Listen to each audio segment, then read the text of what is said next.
আসসালামু আলাইকুম সুপ্রিয় শিক্ষার্থীরা, আজকের ক্লাসে তোমাদের সবাইকে স্বাগতম। এবং আমি আছি তোমাদের সিভিক্স ইনস্ট্রাক্টর এবং তোমাদের বহুল প্রতীক্ষিত আজকের ক্লাস এবং দীর্ঘ সময় বিরতির পরে আমরা আমাদের ফ্রি লাইভ ক্লাসে ফিরেছি এবং তোমাদের জন্য আমাদের বর্তমানে চলমান রয়েছে 3টি ফ্রি কোর্স, যেখানে আমরা 3টি সাবজেক্টের ক্লাস নিচ্ছি নিয়মিত এবং সাথে আরও কিছু সাবজেক্টের ক্লাস যুক্ত হবে খুব শীঘ্রই।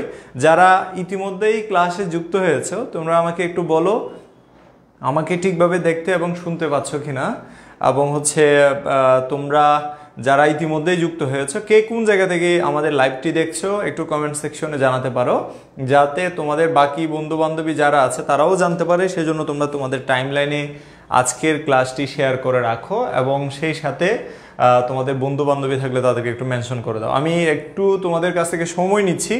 আমি যে জিনিসগুলো পড়াবো আজকে টু দ্য পয়েন্ট, অর্থাৎ যেগুলো লাগবে তোমাদের। এই অধ্যায়টা অত্যন্ত বড় একটা অধ্যায়, এটা দেখতেই পাচ্ছ তোমরা ফার্স্ট পেপারের 7ম অধ্যায়। এটা যদি আমি বলি পৌরনীতি প্রথম পত্র বইয়ের 3 ভাগের 1 অংশ হচ্ছে এই অধ্যায়টা, এবং সবচেয়ে বড় অধ্যায়টি আমি তোমাদেরকে পড়াবো এবং অল্প কয়েকটা লেকচারের মধ্যে আমি শেষ করার চেষ্টা করব। যারা ইতিমধ্যে যুক্ত হয়েছে তোমাদেরকে অনেক অনেক প্রীতি এবং শুভেচ্ছা। এবং কে কোন জায়গা থেকে আজকের লাইভটি দেখছো একটু কমেন্ট সেকশনে জানাও, যাতে বাকিরাও একটু অনুপ্রাণিত হয় এবং উৎসাহিত হয়। আমারও ভালো লাগবে যে তোমরা কে কোন জায়গা থেকে দেখছো সেটা যদি আমি জানতে পারি। ওকে, তো ইতিমধ্যেই তোমরা অনেকেই যুক্ত হয়েছো। আমার ভালো লাগছে যে তোমরা এতগুলো স্টুডেন্ট আমার সাথে যুক্ত হয়েছো। বিশেষ করে আজকে যারা যুক্ত হয়েছে আমার সাথে সামিয়া এবং উম্মে সালিম এবং সূচনা দেব এবং সোনিয়া আক্তার বন্যা যুক্ত হয়েছে এবং সাইমা যুক্ত হয়েছে, ফারিহা তাসনিম যুক্ত হয়েছে, জ্যোতি যুক্ত হয়েছে, কেয়ামনি যুক্ত হয়েছে এবং সনি রহমান যুক্ত হয়েছে এবং মাসুম যুক্ত হয়েছে। আলফি আক্তার রংপুর থেকে যুক্ত হয়েছে এবং সিলেট থেকে বন্যা যুক্ত হয়েছে এবং মাসুম যুক্ত হয়েছে সুনামগঞ্জ থেকে শুরু করে রংপুর থেকে শুরু করে দিনাজপুর, চট্টগ্রাম থেকে শুরু করে টেকনাফ, প্রত্যেকটি এলাকা থেকে আমাদের এই প্ল্যাটফর্মে শিক্ষার্থীরা ক্লাস করছে। এটা আমাদের জন্য অত্যন্ত সৌভাগ্যের এবং আনন্দের। তো তোমরা যারা যুক্ত হয়েছো তোমাদের সময় নষ্ট করব না, তবে তোমাদের কাছ থেকে আমি একটা জিনিস আশা করব, সেটা হচ্ছে তোমরা ক্লাসটি আজকে তোমাদের টাইমলাইনে শেয়ার করে রাখো। ওকে, কুমিল্লা থেকে যুক্ত হয়েছে সাইমা, কুষ্টিয়া জয় থেকে যুক্ত হয়েছে এবং করে দিতাম সাইডে ওই আলো আসতে দেন, আমি ক্লাস শুরু করে দিলে অফ করে দেব। ওকে, এবং রুদ্রদেব আমাদের সাথে যুক্ত হয়েছে, আদাব রুদ্র, এবং সাজিয়া জুই যুক্ত হয়েছে, হুমাইয়া হিমু যুক্ত হয়েছে আমাদের সাথে। আচ্ছা, কঠিন নাম আমাদের সাথে জাহেদ যুক্ত হয়েছে, মাহি যুক্ত হয়েছে নেত্রকোনা থেকে এবং এর পাশাপাশি শিউ যুক্ত হয়েছে। ওকে, চমৎকার, অনেকেই যুক্ত হয়েছে। এবং তাসনিম তাকিয়া যুক্ত হয়েছে কক্সবাজার থেকে, আমার জেলা থেকে যুক্ত হয়েছে তাসনিম, এবং হারুন যুক্ত হয়েছে। এর পাশাপাশি লামিয়া যুক্ত হয়েছে, রুকসানা, হারুন যুক্ত হয়েছে। হারুন বলতেছে আমি ফাহমিদা। আচ্ছা, ফাহমিদা চট্টগ্রাম থেকে যুক্ত হয়েছে। আচ্ছা, ঠিক আছে। ওকে, তোমরা জানো যে এই অধ্যায়টি অত্যন্ত বড় একটা অধ্যায় এবং তোমাদেরকে একটা তথ্য বলে রাখি, সেটা হচ্ছে বিভিন্ন বিশ্ববিদ্যালয়গুলোতে ভর্তি পরীক্ষা যে হয় সেই ভর্তি পরীক্ষায় তোমাদের সবচেয়ে বেশি মেইন বই থেকে, অর্থাৎ আর্টসের মানবিক বিভাগের যে গ্রুপ সাবজেক্টগুলো আছে সেই গ্রুপ সাবজেক্টগুলোর মধ্যে সবচেয়ে বেশি যে বিষয় থেকে প্রশ্ন আসে সেটা হচ্ছে তোমাদের সিভিক্স, অর্থাৎ পৌরনীতি থেকে সবচেয়ে বেশি প্রশ্ন হয়। এবং বিশ্ববিদ্যালয় ভর্তি পরীক্ষায় প্রত্যেকটা ইউনিভার্সিটি থেকে প্রত্যেকটা ইউনিভার্সিটিতেই এই অধ্যায় থেকে বা এই সিভিক্স থেকে প্রশ্ন হয়। এই জন্য তোমাদের বলবো এটা তোমাদের একাডেমিক লাইফে যেমন এই বিষয়ে সহজে A+ পাওয়া যায় বা ভালো রেজাল্ট করা যায়, ঠিক একইভাবে বিশ্ববিদ্যালয় ভর্তি পরীক্ষার ক্ষেত্রেও কিন্তু এই পত্র বা তোমাদের সিভিক্স যদি তোমরা ভালো করে প্রস্তুতি নাও তাহলে তোমরা কিন্তু অনেকটা এগিয়ে থাকবে। তো কঠিন কোনো কিছু না, আমরা আরেকটু সহজ করে পড়বো। আজকে আমরা কয়েকটা ধাপে এই অধ্যায়টা পড়ার চেষ্টা করব। প্রথমে থিওরিটিক্যাল বিষয়গুলো জানবো, অ্যান্ড দেন এখান থেকে আসা জ্ঞানমূলক প্রশ্নগুলো নিয়ে আমরা একটু কথা বলবো। এখানে অন্তর্ভুক্ত থাকবে জ্ঞানমূলক প্রশ্নগুলো, সাথে তোমাদের MCQ কিছু প্রশ্ন এখানে অন্তর্ভুক্ত থাকবে, সাথে তোমাদের CQ প্রশ্নও থাকবে যদি সেটা আমরা আজকে করতে পারি। তো আশা করি তোমরা সবাই অনেক বেশি ভালো আছো। প্রিয়ন্তী দাস যুক্ত হয়েছে, সিভিক্স নাই, 2বার ক্লাস। আচ্ছা, ওকে, আমি তাহলে ক্লাসে চলে যাই, তোমাদের ডিটেলস ক্লাসে। এবং আজকে আমরা যেই অধ্যায়টি পড়তেছিলাম সেটা তো তোমরা নিশ্চয়ই এখানে দেখতে পাচ্ছ, যে সরকার কাঠামো এবং সরকারের যে অঙ্গসমূহ আছে। তো সরকার কাঠামো এবং সরকারের অঙ্গসমূহ সম্পর্কে জানার আগে আমাদেরকে যে বিষয়টা সম্পর্কে জানতে হয়, এটা আমি একটু আগেই পড়াইছিলাম, যাদেরকে পড়াইছি আর কি, সেটা হচ্ছে রাষ্ট্রের উপাদান সম্পর্কে আমাদের একটু জানতে হবে। ঠিক আছে, একটা রাষ্ট্র এবং রাষ্ট্রের আবশ্যকীয় 4টা মৌলিক উপাদান থাকে। আবার বলছি, রাষ্ট্রের আবশ্যকীয় 4টা মৌলিক উপাদান থাকে। একটা হচ্ছে কি, একটা হচ্ছে নির্দিষ্ট জনসংখ্যা থাকবে, এবং এর পাশাপাশি তার একটা নির্দিষ্ট ভূখণ্ড থাকবে, এবং এর পাশাপাশি তার কি থাকবে, সার্বভৌমত্ব সরকার থাকবে। প্রথমে সরকার লিখি, এবং হচ্ছে আরেকটা উপাদান, সেটা হচ্ছে সার্বভৌমত্ব। ওকে, এখন তোমাদের কাছ থেকে আমি জানতে চাইবো, এই যে রাষ্ট্রের মৌলিক 4টা উপাদানের কথা আমি বললাম, যে মৌলিক 4টি উপাদান, হ্যাঁ, এই উপাদানের মধ্যে সবচেয়ে গুরুত্বপূর্ণ উপাদান কোনটি? যে উত্তর করতে পারবে তার জন্য কি পুরস্কার দিব? পুরস্কার হচ্ছে আমার অন্তরের অন্তঃস্থল থেকে দোয়া এবং ভালোবাসা থাকবে, যে উত্তর করতে পারবে। এখানে সবচেয়ে গুরুত্বপূর্ণ উপাদান কোনটি বলো তো? এই 4টি উপাদানের মধ্যে সবচেয়ে গুরুত্বপূর্ণ উপাদান কোনটি? একটু তোমরা কমেন্ট সেকশনে জানাও, আমি চাই যে তোমরা একটু উত্তর করো। ওকে, অলরেডি উত্তর করা শুরু হয়েছে। ইব্রাহিম হৃদয় কমেন্টস করেছে, কেয়া কমেন্টস করেছে, নৌরিন বলেছে চট্টগ্রাম থেকে ক্লাস করতেছি। আচ্ছা, চট্টগ্রাম থেকে হইলে আমাদের চকবাজার চলে আস। আমাদের অফলাইন ব্রাঞ্চ হচ্ছে চকবাজার ব্রাঞ্চ। ওকে, আমাদের অফলাইন ব্রাঞ্চ হচ্ছে চকবাজার ব্রাঞ্চ, এবং আমরা চট্টগ্রামের শিক্ষার নগরী খ্যাত চকবাজার থেকেই আমরা এই প্রতিষ্ঠান পরিচালনা করছি। আচ্ছা, অলরেডি উত্তর করা শুরু হয়েছে। প্রথম যে উত্তরটা, যার উত্তরটা সঠিক হয়েছে সেটা হচ্ছে রুকসানা। আচ্ছা, রুকসানা বলছে যে সার্বভৌমত্ব বানানটা যদিও হয়নি, তবে আমি ধরে নিচ্ছি সেটাই উত্তর। সোমায়া স্নিগ্ধা সার্বভৌমত্বের কথা বলেছে, খুবই চমৎকার উত্তর হয়েছে। আর যারা ভুল উত্তর দিচ্ছ, যে সার্বভৌমত্বের কথা না বলে সামিয়া সুলতানা সার্বভৌমত্বের কথা বলেছে, তো এখানে সাইমাও উত্তর করেছে সার্বভৌমত্ব বলে। তার মানে সবচেয়ে গুরুত্বপূর্ণ যে উপাদান রাষ্ট্রের, সেটা হচ্ছে সার্বভৌমত্ব। তবে সরকার হচ্ছে একটা রাষ্ট্রের ড্রাইভার। ধরো অ্যাজ এ বাস, একটা বাস, আমি মনে করলাম যে একটা বাস হচ্ছে একটা রাষ্ট্র। হ্যাঁ, তো এটা একটা বাস আর কি, আমি জাস্ট একটা কাল্পনিক একটা বাস আমি আঁকলাম। ঠিক আছে, তো সুন্দর না, বাট হচ্ছে চেষ্টা করলাম আর কি। ধরো একটা বাস, এই বাসটা হচ্ছে একটা রাষ্ট্র, আমি মনে মনে ধরলাম এটা একটা রাষ্ট্র। তাহলে রাষ্ট্রের এই যে বাস চালানোর জন্য একজন ড্রাইভার লাগে না, ড্রাইভার হচ্ছে সরকার। ড্রাইভার হচ্ছে কি? সরকার। তার মানে একটা রাষ্ট্রকে চালিয়ে নিয়ে যাওয়ার জন্য যে প্রতিষ্ঠানটা কাজ করে সেটা হচ্ছে কি? সরকার। তাহলে সরকার হচ্ছে একটা রাষ্ট্রের গুরুত্বপূর্ণ উপাদান। তবে সবচেয়ে গুরুত্বপূর্ণ উপাদান হচ্ছে কি? সার্বভৌমত্ব। এখানে 4টা উপাদান, প্রত্যেকটা উপাদানই অত্যন্ত গুরুত্বপূর্ণ। তবে এখানে বলে রাখি যে রাষ্ট্রের হচ্ছে পরিচালনার ক্ষেত্রে যাকে আমরা মুখপাত্র হিসেবে জানি, সেটা হচ্ছে সরকার। আর আজকের এই অধ্যায়ে আমরা পৃথিবীর যত ধরনের সরকার কাঠামো আছে, যত ধরনের সরকার ব্যবস্থা আছে, সব সরকার ব্যবস্থা সম্পর্কে আমরা জানবো। গণতন্ত্র, স্বৈরতন্ত্র, একনায়কতন্ত্র, রাজতন্ত্র, সমাজতন্ত্র, ধনতান্ত্রিক বা পুঁজিবাদী রাষ্ট্র, এর পাশাপাশি সামরিকতন্ত্র বা বিভিন্ন ধরনের সরকার সম্পর্কে আমরা এই অধ্যায় পড়লে আমরা জানতে পারবো। প্রথমে আমাদের যেটা সম্পর্কে জানতে হবে সেটা হচ্ছে কি? সরকার কাকে বলে। তো সরকার সম্পর্কে আমরা জানি যে রাষ্ট্রের একটা গুরুত্বপূর্ণ উপাদান সরকার। আর সরকারের আছে 3টি বিভাগ। সরকারের 3টি বিভাগ সম্পর্কে তোমাদের প্রত্যেকেরই জানার কথা, কারণ অলরেডি এখানে অনেকেই যুক্ত হয়েছে যারা অত্যন্ত পণ্ডিত এবং অত্যন্ত তোমার মেধাবী শিক্ষার্থীরা। তো আমি মনে করি এখানে যারা মনোযোগ দিয়ে ক্লাস করছে তারা নিঃসন্দেহে মেধাবী এবং অত্যন্ত মনোযোগী শিক্ষার্থী। তো এই জায়গা থেকে তোমরা সরকারের 3টি বিভাগ সম্পর্কে জানো, আইন শাসন এবং কি? বিচার বিভাগ। আইন শাসন এবং কি? বিচার বিভাগ। তাহলে সরকারের কয়টি বিভাগ আছে? সরকারের 3টি বিভাগ আছে, আইন শাসন এবং বিচার বিভাগ বলা হয়। আচ্ছা, তোমাদের কাছে প্রশ্ন হচ্ছে, আমাদের দেশে আইন বিভাগ যেটা আছে সেটাকে আইনসভা, আর এটার একটা নাম আছে। আমাদের দেশে আইন বিভাগের নাম কি বলতো? আমাদের দেশে আইন বিভাগের নাম কি বলতো, দেখি তোমরা পারো কিনা। 100 জন শিক্ষার্থী ক্লাস করছে। আমি চাই যে তোমরা এটাকে একটু সংখ্যাটা একটু বাড়িয়ে ফেলো, কেমন? তোমাদের টাইমলাইনে শেয়ার করো, তোমাদের বন্ধু বান্ধবী যারা আছে তারাও যাতে যুক্ত হয় এবং তারাও যাতে ক্লাসটি করতে পারে। আমাদের দেশে আইনসভা যেটা বা আইন বিভাগের নাম কি? অলরেডি তোমরা অনেকেই কিন্তু উত্তর করা শুরু করে দিয়েছো, যে জাতীয় সংসদ বলেছো। আচ্ছা, জাতীয় সংসদ আমি লিখলাম, জাতীয় সংসদ। এরপরে আরেকটা প্রতিষ্ঠান এখানে যে শাসন বিভাগ, শাসন বিভাগকে কিন্তু অন্য আরেকটা নামে ডাকা হয়। তোমরা কি জানো যে শাসন বিভাগের সর্বোচ্চ প্রতিষ্ঠান কোনটা? তোমরা কমেন্ট সেকশনে জানাও তো দেখি যে শাসন বিভাগের সর্বোচ্চ প্রতিষ্ঠানের নাম কি। যদি পারো তাহলে কিন্তু আমি মনে করবো যে হ্যাঁ ঠিক আছে, তারা আসলে পড়াশোনা করেছে, ডিপলি পড়াশোনা করেছে বা নিচের ক্লাসগুলোতে পড়াশোনা করেছে। যারা 9-10-এ সায়েন্সে ছিলে তোমাদের বিজিএসে কিন্তু এগুলো ছিল, এবং যারা 9-10-এ আর্টসে ছিলে তোমাদের পৌরনীতি ও নাগরিকতা বিষয়ক যে বিষয়টা ছিল সেখানে ছিল।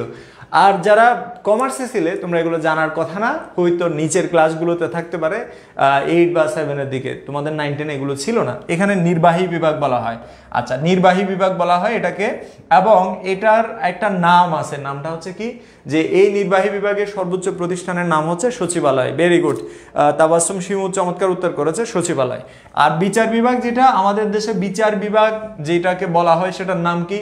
আমাদের দেশে বিচার বিভাগ বলা হয় কোনটাকে বলো তো? আমাদের দেশে বিচার বিভাগ বলা হয়, অলরেডি বিএস মিম যেটা কমেন্টস করেছে সেটা কিন্তু ভুল হলেও সে তার মানে সে এটাতে উত্তর করেছে আর কি, এটাতে সুপ্রিম কোর্ট বলেছে, এটাতে সুপ্রিম কোর্ট নয়, এটা হচ্ছে সচিবালয়ে এটার মূল প্রতিষ্ঠান। আর বিচার বিভাগের ক্ষেত্রে আমরা সুপ্রিম কোর্ট বলি, এবং বিচার বিভাগের ক্ষেত্রে আমাদের দেশে সুপ্রিম কোর্ট হচ্ছে আমাদের দেশে সর্বোচ্চ প্রতিষ্ঠান। এবং সুপ্রিম কোর্টের দুইটা বিভাগ, একটা আপিল বিভাগ, একটা হাইকোর্ট বিভাগ, এগুলো তোমরা সবাই জানার কথা। অর্থাৎ আমি এই জাস্ট ইটস এ বিগিনিংয়ে আমি তোমাদেরকে কিছু তথ্য দিলাম, তোমরা দেখো এই তথ্যগুলো থেকেই কিন্তু তোমাদের পরীক্ষায় প্রশ্ন হবে। কিভাবে প্রশ্ন হবে সেটাও আমরা কিন্তু আজকের আলোচনার মধ্যে আমরা আলোচনা করব।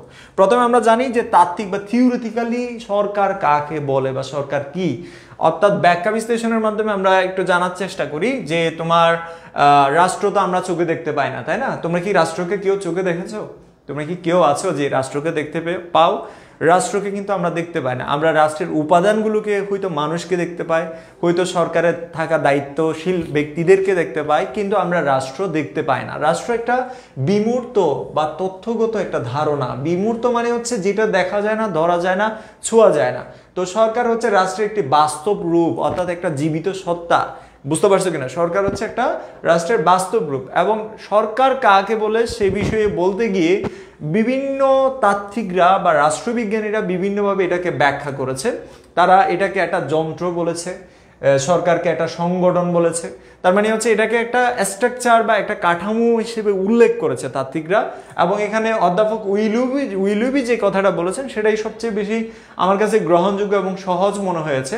তার কথা হচ্ছে কি, সরকার হলো একটি প্রতিষ্ঠান বা যন্ত্র যার মাধ্যমে রাষ্ট্র তার ইচ্ছাকে গঠন ও কার্যকর করে। তো রাষ্ট্র যেটা চায়, রাষ্ট্র কি চায় আসলে, রাষ্ট্র যেটা চায় সেটাকে বাস্তবায়ন করে কিসের মাধ্যমে? সরকারের মাধ্যমে। অর্থাৎ আমরা যেটা চাই, আমরা দেখো রাষ্ট্র বলতে এখানে সরকারকে বোঝাচ্ছে না, কিন্তু রাষ্ট্র বলতে এই তিনটা উপাদান মানে চারটা যে উপাদানকে বোঝাচ্ছে। রাষ্ট্র যেটা চায় মানে কারা চায়, সরি রাষ্ট্র যেটা চায় সেটার মানে কি, কারা চায়, অর্থাৎ রাষ্ট্রের যেই উপাদান, জনগণরা বা রাষ্ট্রের সরকার বা রাষ্ট্রের জনগণ এবং সরকার যেটা চায় সেটাই মূলত সরকার বাস্তবায়ন করে, এটাই বোঝাচ্ছে এখানে। অর্থাৎ যে অধ্যাপক উইলুবি যেটা বলেছে যে সরকার হলো একটি প্রতিষ্ঠান বা যন্ত্র যার মাধ্যমে রাষ্ট্র তার ইচ্ছাকে গঠন ও কার্যকর করে। এবং এখানে সবচেয়ে বেশি যেটা এমসিকিউতে আসে, আমি তোমাদেরকে একটু ফোকাস করার জন্য বলতেছি, এটা এমসিকিউর জন্য এবং হচ্ছে তোমাদের জেনারেল নলেজ বা জ্ঞানমূলক প্রশ্নের জন্য, অথবা অনেক সময় কোটেশনে আসে না, কোটের মধ্যে এটা চলে আসে, সেটা হচ্ছে কি যে সরকার হচ্ছে একটি রাষ্ট্রের মুখপাত্র। এই কথাটি কার, এটা পরীক্ষায় প্রশ্নে আসে, ঠিক আছে? তো প্রত্যেক বলছে আজকের এই চ্যাপ্টারটা কমপ্লিট করাবো কিনা। এই চ্যাপ্টারে কমপক্ষে 4টা থেকে 5টা ক্লাস লাগবে, এবং তোমাদের যেটা লাগবে সেটা হচ্ছে তোমাদের মনোযোগ লাগবে। আমি প্রতিদিন মঙ্গলবার রাত 9টায়, প্রতিদিন শুক্রবার রাত 9টায় তোমাদের সিভিক্স পড়াবো, এবং সম্পূর্ণ ফ্রিতে, এবং এমনভাবে পড়াবো যেই ক্লাসগুলো তোমরা করে সহজেই তোমাদের প্রশ্নের উত্তর করতে পারবে, এবং এমন জিনিস পড়াবো যে জিনিসগুলো তোমাদের পরীক্ষায় আসবে। কোন জায়গায় আসবে বলছে? এমসিকিউতে আসবে, জ্ঞানমূলকে আসবে, কোটেশনে আসবে, প্রতিযোগিতামূলক পরীক্ষা, বিশেষ করে বিশ্ববিদ্যালয় ভর্তি পরীক্ষায়। এই যে দেখো কোন রাষ্ট্রবিজ্ঞানী যে সরকারকে একটা রাষ্ট্রের মুখপাত্র বলেছে। আমি একটু আগে ড্রাইভার বলছি না, এই যে সরকারকে কি বলছি? রাষ্ট্রের ড্রাইভার বলছি না, এই যে দেখো বাসের ড্রাইভার হচ্ছে সরকার, রাষ্ট্র যদি বাস হয় সরকার হচ্ছে ড্রাইভার। এই কথাটাকে মানে ওনার কথাটাকে আমি জাস্ট হচ্ছে ব্যবহার করছি আর কি, এখানে আমার কোনো কথা নাই, সবগুলোই ওনারা যা বলে তাই, কারণ ওনারা রাষ্ট্রবিজ্ঞান নিয়ে বা রাষ্ট্রের বিষয়াবলী নিয়ে তাদের যে তাত্ত্বিক ব্যাখ্যা সেগুলোকে আমাদের অবশ্যই ফলো করতে হবে, ঠিক আছে। তাহলে সরকার হচ্ছে রাষ্ট্রের একটি প্রতিষ্ঠান বা যন্ত্র মাত্র, অন্য কিছু না। এবং এই বিষয়ে যে সরকারের শ্রেণী বিভাজন করতে গিয়ে বা সরকারের বিভিন্ন ধরন সম্পর্কে ব্যাখ্যা করতে গিয়ে বিশেষ করে যারা গ্রিক দার্শনিকরা রয়েছেন, যারা হচ্ছে পলিটিক্যাল সায়েন্সে বা রাষ্ট্রবিজ্ঞানে, তোমরা তো জানো পৌরনীতি একটা পলিটিক্যাল সায়েন্সের একটা শাখা, জাস্ট একটা শাখা, বুঝতে পারছো কিনা, রাষ্ট্রবিজ্ঞানের একটা শাখা হিসেবে পৌরনীতিতেও কিন্তু রাষ্ট্রবিজ্ঞানের তাত্ত্বিকদের ব্যাখ্যাগুলো কিন্তু এখানে আসে। এবং সেই হিসেবে রাষ্ট্রের শ্রেণী বিভাজন করতে গিয়ে রাষ্ট্রবিজ্ঞানীদের কথা আমাদের আসতে হবে। বিশেষ করে আমরা রাষ্ট্রবিজ্ঞানীদের মধ্যে যাদের কথা আমরা সবচেয়ে বেশি গুরুত্ব দিব তাদের মধ্যে হচ্ছে সক্রেটিসের কথা আমরা নিশ্চয়ই পড়ব। এর পাশাপাশি সক্রেটিসের ছাত্র আমাদের প্লেটোর কথা আমাদের এখানে আলোচনায় আসবে, এরিস্টটলের কথা আসবে। যেহেতু তোমার এরিস্টটলের কথা এখানে আসবে, ঠিক আছে, এখানে এরিস্টটলের কথা আসবে। তো এখানে আমরা প্লেটোর কথা আমরা আসবো। সক্রেটিসের কোনো বই নাই, তিনি লিখতেন না, অর্থাৎ লিখতে পছন্দ করতেন না, হ্যাঁ, তো তার কারণে ওনার কোনো বই নাই, কিন্তু প্লেটো তার ভাবনাগুলোকে তার বইয়ের মধ্যে লিখছেন এবং সেরকম একটা বইয়ের নাম হচ্ছে দ্য রিপাবলিক। এবং আর এরিস্টটলের যে প্লেটোর ছাত্র ছিলেন এরিস্টটলের গ্রন্থ হচ্ছে দ্য পলিটিক্স। এই দুইটা বই থেকে এমসিকিউতে একটা প্রশ্ন তোমাদের তোমাদের পরীক্ষায় তোমরা পাবে।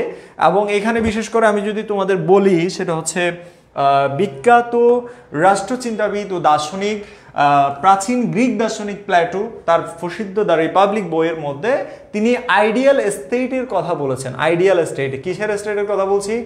Ideal state. অর্থাৎ আমি আবার বলছি, এই ধারণার এই যে প্রশ্নটা এটা পরীক্ষায় আসে এমসিকিউতে, আদর্শ রাষ্ট্র বা রাজ্য বা আইডিয়াল স্টেটের ধারণা কার, এটা পরীক্ষা এমসিকিউতে আসবে। এবং এটা মনে রাখতে হবে এটা হচ্ছে গ্রিক দার্শনিক প্লেটোর কথা। এবং অন্যদিকে তিনি শুদ্ধতার ভিত্তিতে সরকারকে বিশুদ্ধ এবং বিকৃত দুই ধরনের সরকার বলেছে। অর্থাৎ সরকারকে তাহলে প্লেটো কয় ভাগে ভাগ করেছে? দুই ভাগে, মনে রাখবা।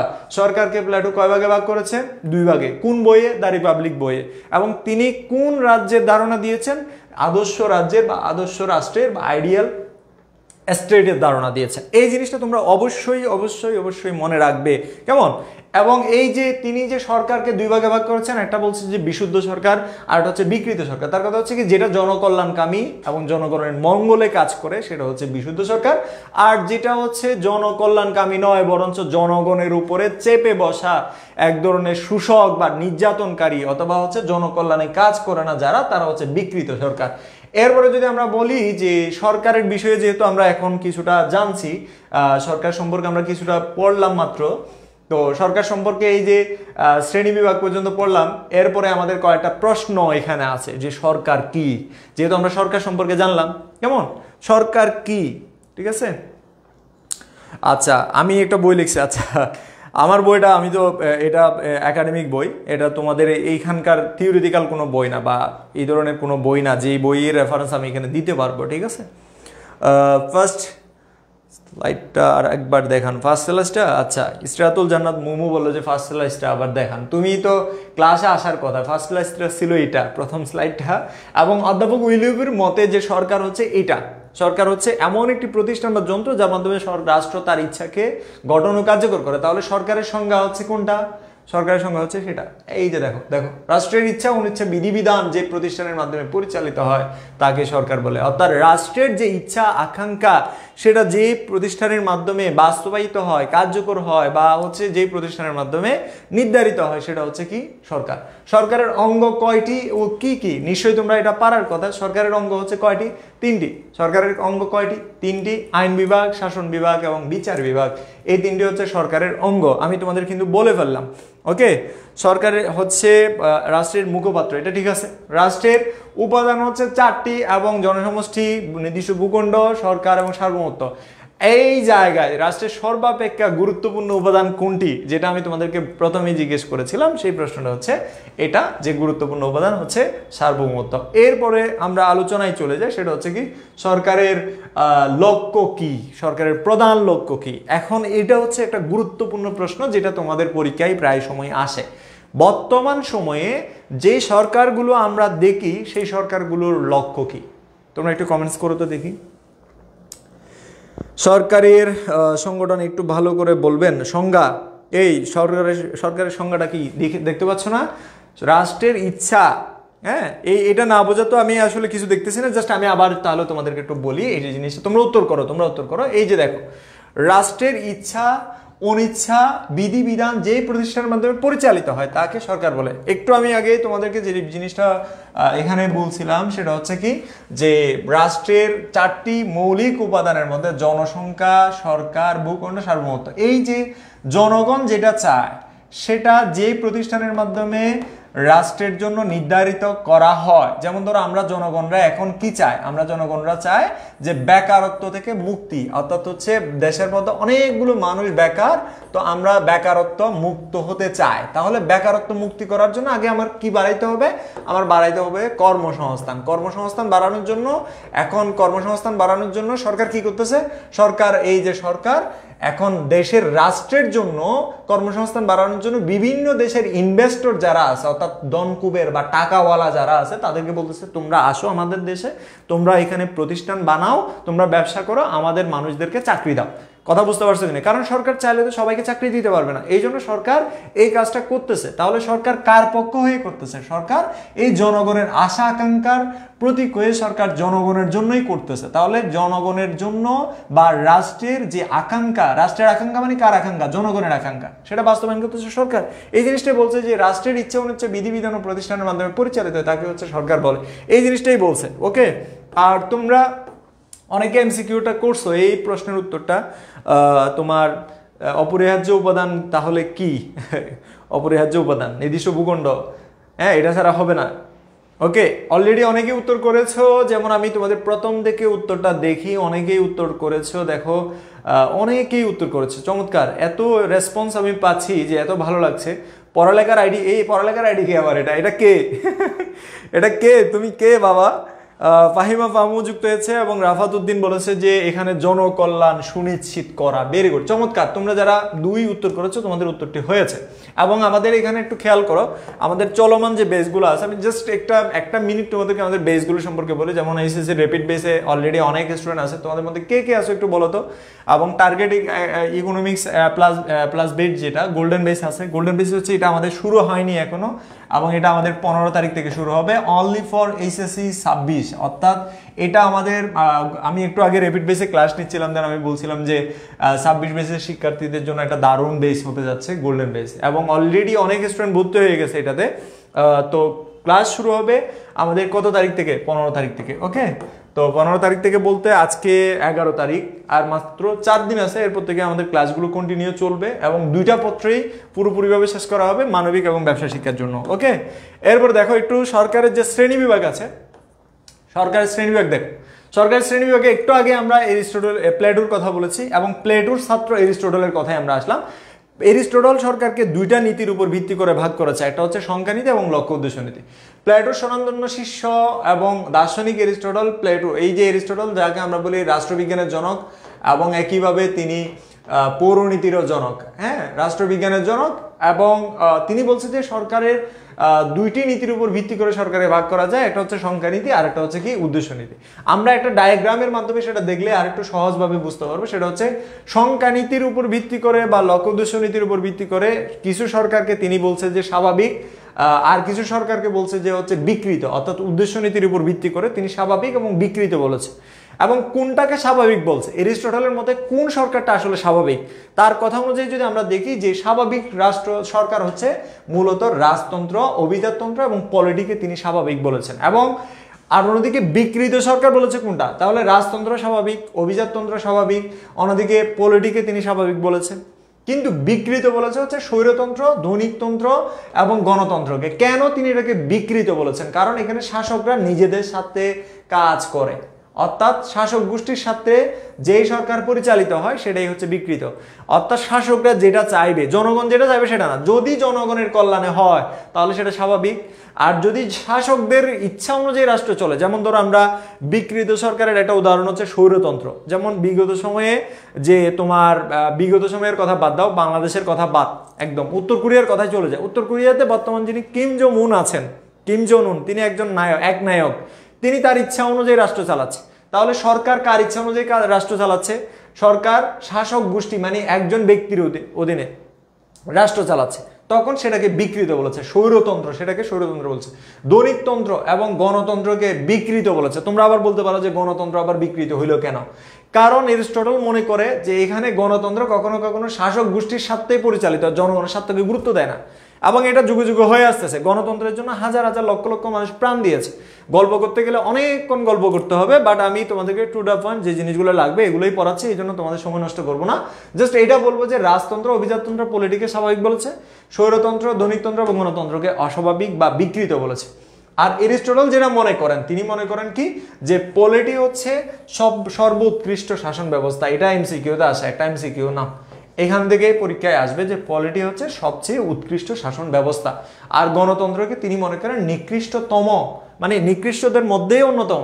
বুঝতে পারছো কিনা? তার মানে গণতন্ত্র হচ্ছে নিকৃষ্টতম শাসন ব্যবস্থা, আর পলিটিকে বলেছেন সর্বোৎকৃষ্ট শাসন ব্যবস্থা। ওকে, আবার ভাইয়ার ক্লাসে আসলাম। আচ্ছা, অনেক দিন পরে আমি আবার ফ্রি ক্লাস নিচ্ছি, এবং অনেক দিন ধরে আমরা গ্রুপে পেইড বেসের ক্লাস নিয়েছি। তোমরা তো নিশ্চয়ই জানো আমাদের বেসগুলো চলমান আছে। এখানে এরিস্টটলের যে সরকারের যে কাঠামো, সংজ্ঞানীতি এবং উদ্দেশ্য নীতি, এবং এখানে একজনের শাসন হইলে যদি একজন ব্যক্তি শাসন করে, তাহলে দেখো সংখ্যানীতি অনুযায়ী এখানে কয়জনের শাসন? একজনের। অর্থাৎ কয়জন শাসন? একজন শাসন। শাসক আরেকজন হচ্ছে কি, কয়েকজনের শাসন হইলে মানে কয়েকজন শাসক এখানে থাকবে। আর অনেকের শাসন হইলে সেটাকে বহুজনের শাসন বলা হয়। যদি সংখ্যানীতির ভিত্তিতে এরকম হয় তাহলে সরকার তিন ধরনের, একজনের, কয়েকজনের এবং অনেকের শাসন। আর যদি আমরা উদ্দেশ্য নীতির দিক থেকে দেখি তাহলে উদ্দেশ্য নীতি কয় ভাগে ভাগ করেছে? দুই ভাগে, স্বাভাবিক রাজতন্ত্র, অভিজাততন্ত্র, পলিটি বা মধ্যতন্ত্র। আর স্বৈরতন্ত্র, দৈনিকতন্ত্র এবং গণতন্ত্রকে বিকৃত বা হচ্ছে তোমার অস্বাভাবিক সরকার বলেছে। ওকে, স্বাভাবিক বা বিকৃত, অস্বাভাবিক বা কি বিকৃত। ওকে, হাইড না করে স্ক্রিনটাকে বড় করে ফেললে হবে। আচ্ছা, কোনোভাবে কমেন্টগুলো হাইড করা যায় না? স্ক্রিনটাকে বড় করে ফেলো, এই যে পাশের থেকে এখানে যে একটা চার কোণা একটা বক্স আছে না, এটা ক্লিক করলে স্ক্রিনটা বড় হয়ে যাবে, দেন কমেন্টসগুলো তোমার আর দেখা যাবে না। তুমি মনোযোগ দিয়ে ক্লাসটা করো, আমি বুঝতে পারছি তোমার যে খারাপ লাগার বিষয়টা। এবার যাই আধুনিক সরকারের ক্ষেত্রে, মানে আধুনিক সরকারকে শ্রেণী বিভাজিত করার ক্ষেত্রে যিনি সরকারকে শ্রেণী বিভাজন করেছে তিনি হচ্ছে অধ্যাপক লিকক। লিককের মতে সরকার, আধুনিক সরকার হচ্ছে কয় ধরনের? দুই ধরনের। দেখো এখানে লেখা আছে আধুনিক সরকার দুই ধরনের। তিনি মনে করেন যে হয় সেটা গণতান্ত্রিক, নয়তো সেটা স্বৈরতান্ত্রিক। তিনি এর বাইরে অন্য কোনো সরকারকে তিনি মনে করেন না যে এটা সরকার হিসেবে। তার মানে তিনি যেটা মনে করেন যে আধুনিক সরকার হয় গণতান্ত্রিক হবে, নয়তো কি হবে? স্বৈরতান্ত্রিক হবে। তার মানে তিনি অন্যান্য সরকারগুলোকে তেমন একটা গুরুত্ব দেন নাই, এখানে গণতন্ত্র নয় স্বৈরতন্ত্র বলেছেন। আর গণতান্ত্রিক সরকার ব্যবস্থার ক্ষেত্রে তিনি দুই ধরনের সরকার দেখেছেন, একটা হচ্ছে নিয়মতান্ত্রিক রাজতন্ত্র, প্রজাতন্ত্র। আবার তিনি নিয়মতান্ত্রিক রাজতন্ত্রের ক্ষেত্রে সংসদীয় এককেন্দ্রিক দেখেছেন, প্রজাতন্ত্রের ক্ষেত্রে সংসদীয় এবং রাষ্ট্রপতি শাসিত। এগুলো সম্পর্কে আমরা ডিটেলস জানবো, একটার পর একটা আমরা জানবো। প্রথমে আমরা জানবো হচ্ছে গণতন্ত্র সম্পর্কে, এরপরে জানবো আমরা প্রজাতন্ত্র সম্পর্কে, গণতন্ত্রের সাথে স্বৈরতন্ত্র বা একনায়কতন্ত্র জানবো, এরপরে প্রজাতন্ত্র জানবো, এরপরে সংসদীয়, রাষ্ট্রপতি শাসিত, এককেন্দ্রিক, যুক্তরাষ্ট্রীয়, এইভাবে আমরা জানবো। আমরা আলোচনায় চলে আসলাম। এরপরে আমরা একটু দেখো একটা এমসিকিউ আসে, একটা এমসিকিউর উত্তর করো। তোমরা সবাই একটু কমেন্টস করো, দেখি তোমরা পারো কিনা। পিডিএফ দিব অবশ্যই। আমাদের যে পেজ আছে না, পেজের মধ্যে অ্যাবাউটের মধ্যে একটা জিনিস আছে, সেটা হচ্ছে কি, একটা মেসেঞ্জার চ্যানেল আছে পেজের মধ্যে। আবার বলছি, পেজের মধ্যে একটা মেসেঞ্জার চ্যানেল আছে, যে মেসেঞ্জার চ্যানেলের মধ্যে আমরা আমাদের ক্লাসের আপডেটগুলো দেই, সাথে তোমাদের পিডিএফগুলোও দিব। ঠিক আছে, আজকের ক্লাসের পিডিএফ আমি দিব, তবে তোমরা ক্লাসটা মনোযোগ দিয়ে করো, অবশ্যই ভালো কিছু তোমরা পাবে। উত্তর করো, দেখি তোমরা পারো কিনা। অলরেডি উত্তর করা শুরু হয়েছে। সোনিয়া আক্তার উত্তর করেছে যে আধুনিক সরকারের যিনি গ বলেছে, সোনিয়া ভুল উত্তর করেছে। ফাতিমা সঠিক উত্তর করেছে। তাবাসসুম ভুল উত্তর করেছে, ফাতিমা ভুল উত্তর করেছে, তাবাসসুম সঠিক উত্তর করেছে, এবং এর পাশাপাশি খদিজা এবং হচ্ছে তাসকিয়া এবং হচ্ছে তানহা। এই যে মাত্র তোমরা যারা ভুল করতেছো, দেখো এই যে অধ্যাপক লিককের যে তোমরা যারা ভুল করতেছো, আমি বলবো না যে তোমরা সবাই সঠিক উত্তর দিবে না, ভুল দেওয়াটা খুবই স্বাভাবিক। তবে দেখো একটু মনোযোগ দিয়ে ক্লাসটা করো। আধুনিক সরকারকে ভাগ করেছেন কে? অধ্যাপক লিকক। তো লিকক ইনি একজন ব্যক্তি, বুঝছো? এটা অন্য কোনো নাম না, ইনি ব্যক্তি এবং তিনি একজন রাষ্ট্র বিজ্ঞানী। ওকে, রাষ্ট্রবিজ্ঞানী অধ্যাপক লিকক। তিনি আধুনিক সরকারকে শ্রেণী বিভাজন করেছেন। কে আধুনিক সরকারের শ্রেণী বিভাগ করেছেন? তাহলে অধ্যাপক লিকক। যারা উত্তর করেছো, যাদের উত্তর সঠিক হয়েছে, তোমাদের সবাইকে অভিনন্দন এবং মনোযোগ দিয়ে ক্লাসটা করো। বাই লিঙ্কটা দেন কমেন্টে। আচ্ছা, তুমি ক্লাস যারা করতেছো ক্লাসটা করো। আমি তোমাদেরকে ক্লাস শেষ করার পরেই পেজে পোস্ট করে জানাবো যে আমাদের এই যে মেসেঞ্জার তোমার চ্যানেল। ওকে, এরপরের প্রশ্নে আমরা যাই। সেটা হচ্ছে কি যে তোমার কয়টি নীতির ভিত্তিতে এরিস্টটল সরকারের শ্রেণী বিভাজন করেছে? একটু কমেন্টস করো দেখি। তোমরা আজকে পড়া মানে ক্লাসের পরে ক্লাসে শেষ করে বলো। 31 মিনিট হয়েছে, আরও প্রায় 30 মিনিট সময় আছে তোমাদের ক্লাসে। তো সুতরাং তোমরা মনোযোগ দিয়ে ক্লাসটা করো। আজকের এই অধ্যায়ের অনেকটা আমরা আগাবো। ওকে, তোমরা যারা উত্তর করতেছো, যেমন এখানে দেখতে পাচ্ছি অলরেডি উত্তর করেছে সাদিয়া তিশা, বলেছে যে তোমার 2টি। আচ্ছা, আমিনুল খ বলেছে মানে 4টি নাকি? মাহি বলছে ডি 2টি, তাবাসুম শিমু 2টি, ফাতিমা ইসলাম ইবা 2টি। আচ্ছা, কেয়া বলছে ঘ অর্থাৎ 2টি। আরও যারা উত্তর করতেছো 3টি নীতি। ওমর ফারুক, সৌরভ, আমি কখনো 3টা নীতির কথা বলি নাই। বৃষ্টি বিশ্বাস, আমি 5টি নীতির কথা কোথাও বলি নাই। এবং হচ্ছে রাফাত উদ্দিন, তুমি 3টি নীতি কোথায় পেয়েছো বাবু? রাফাত উদ্দিন এখানে নীতির কথা বলেছে, মানে কয়টি নীতির কথা বলেছে। দেখো কয়টি নীতির ভিত্তিতে ভাগ করেছে। নীতি হচ্ছে কয়টা? নীতি হচ্ছে 2টা, বুঝছো? আমি তোমাদেরকে একটু দেখাই, স্লাইডের মধ্যেই কিন্তু সেটা ছিল। দেখো তোমরা কোন জায়গায় ভুল করতেছো। এই যে দেখো, তাহলে কয়টি নীতি? নীতি হচ্ছে 2টা, একটা সংখ্যা নীতি আর একটা হচ্ছে কি উদ্দেশ্য নীতি। যখন বলা হবে সংখ্যা নীতি কয় ভাগে বিভক্ত, তখন 3 ভাগে। ওকে, সংখ্যা নীতি কয় ভাগে বিভক্ত? 3 ভাবে, একজনের, কয়েকজনের, বহুজনের। আবার যদি বলে যে উদ্দেশ্য নীতি কয় ভাগে বিভক্ত? 2 ভাবে। ওকে, উদ্দেশ্য নীতি কয় ভাবে বিভক্ত? 2টা ভাবে, একটা স্বাভাবিক সরকার আর একটা বিকৃত সরকার। ওকে, তো এই যে পড়াচ্ছি জিনিসগুলো একটু মনোযোগ দিয়ে করতে হবে এবং সাথে সাথে যখন আমরা সলভ করে ফেলতেছি যে কিরকম প্রশ্ন হচ্ছে, তখন কিন্তু আমাদের আর ভুল হওয়ার সম্ভাবনা থাকবে না। একবারই ভুল করব, একবারই আমরা শিখব এবং এই শেখাটা যাতে তোমাদের সারা জীবন মনে থাকে। ওকে, এরপরে যাই আমরা পরবর্তী প্রশ্নে যাই। সেটা হচ্ছে এরিস্টটলের মতে সর্বোত্তম সরকার কোনটি? আমি একটু আগেই বলছি যে তিনি গণতন্ত্রকে নিকৃষ্ট বা হচ্ছে নিকৃষ্টতম বলেছেন। কি বলেছেন? নিকৃষ্টতম বলেছেন। ওকে, তো গণতন্ত্রকে যেহেতু তিনি নিকৃষ্টতম বলেছেন, তাহলে উৎকৃষ্ট কোনটা? উৎকৃষ্ট কোনটা? উফ, আমার উত্তরটা হয়েছে, কি যে ভালো লাগতেছে। আচ্ছা, রয় বলতেছে এত ভালো লাগবে। আচ্ছা, ভালো লাগার জন্য নিয়মিত পড়ো, ইনশাল্লাহ ভালো লাগবে প্রতিদিন। ওকে, পলিটিকে বলেছে, পলিটি। ওকে, পলিটি বানান ভুল হয়েছে সামিয়া, পলিটি বানান এই যে এটা পলিটি হচ্ছে এই যে পলিটি। ওকে, তো মধ্যতন্ত্র বা পলিটি বলা হয় এটাকে, ঠিক আছে? তাহলে উৎকৃষ্ট সরকার হচ্ছে কোনটা?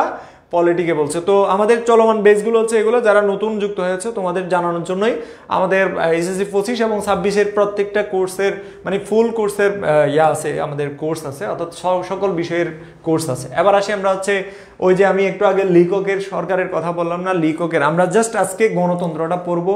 গণতন্ত্র থেকে কিরকম প্রশ্ন আসে সেটা আমরা জানবো। আর গণতন্ত্রটা ডিটেলস আমরা পড়লে আমাদের এখান থেকে কিরকম প্রশ্ন হয় সে বিষয়গুলো আমরা জানবো। সরকারের ধরন সম্পর্কে আমরা অনেকগুলো সরকার আছে, আমি তোমাদেরকে যদি একটু জাস্ট একটু লিখে দেখাই যে গণতন্ত্র সহ, দেখো গণতন্ত্র, হ্যাঁ, এবং একনায়কতন্ত্র, এরপরে আছে হচ্ছে সমাজতন্ত্র, পুঁজিবাদ, রাজতন্ত্র, সংসদীয় সরকার, রাষ্ট্রপতি শাসিত সরকার,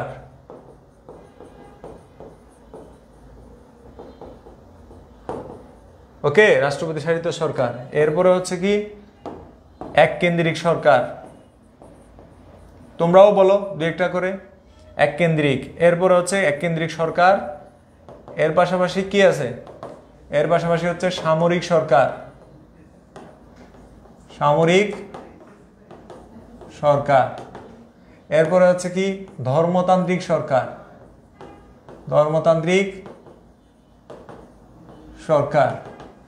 এর পাশাপাশি কি আছে, আর কি আছে বলো তো?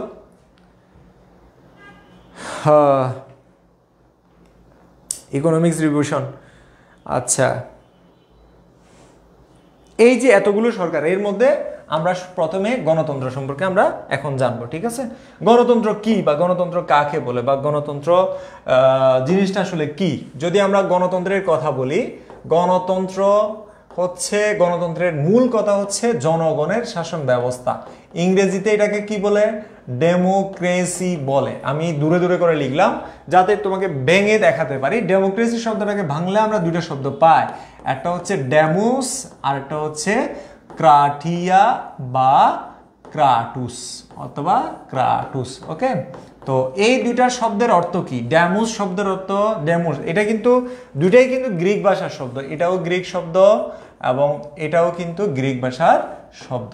বুঝতে পারছো? দুইটাই গ্রিক শব্দ। কারণ গণতন্ত্রের যে জন্মভূমি, দেখো গণতন্ত্রের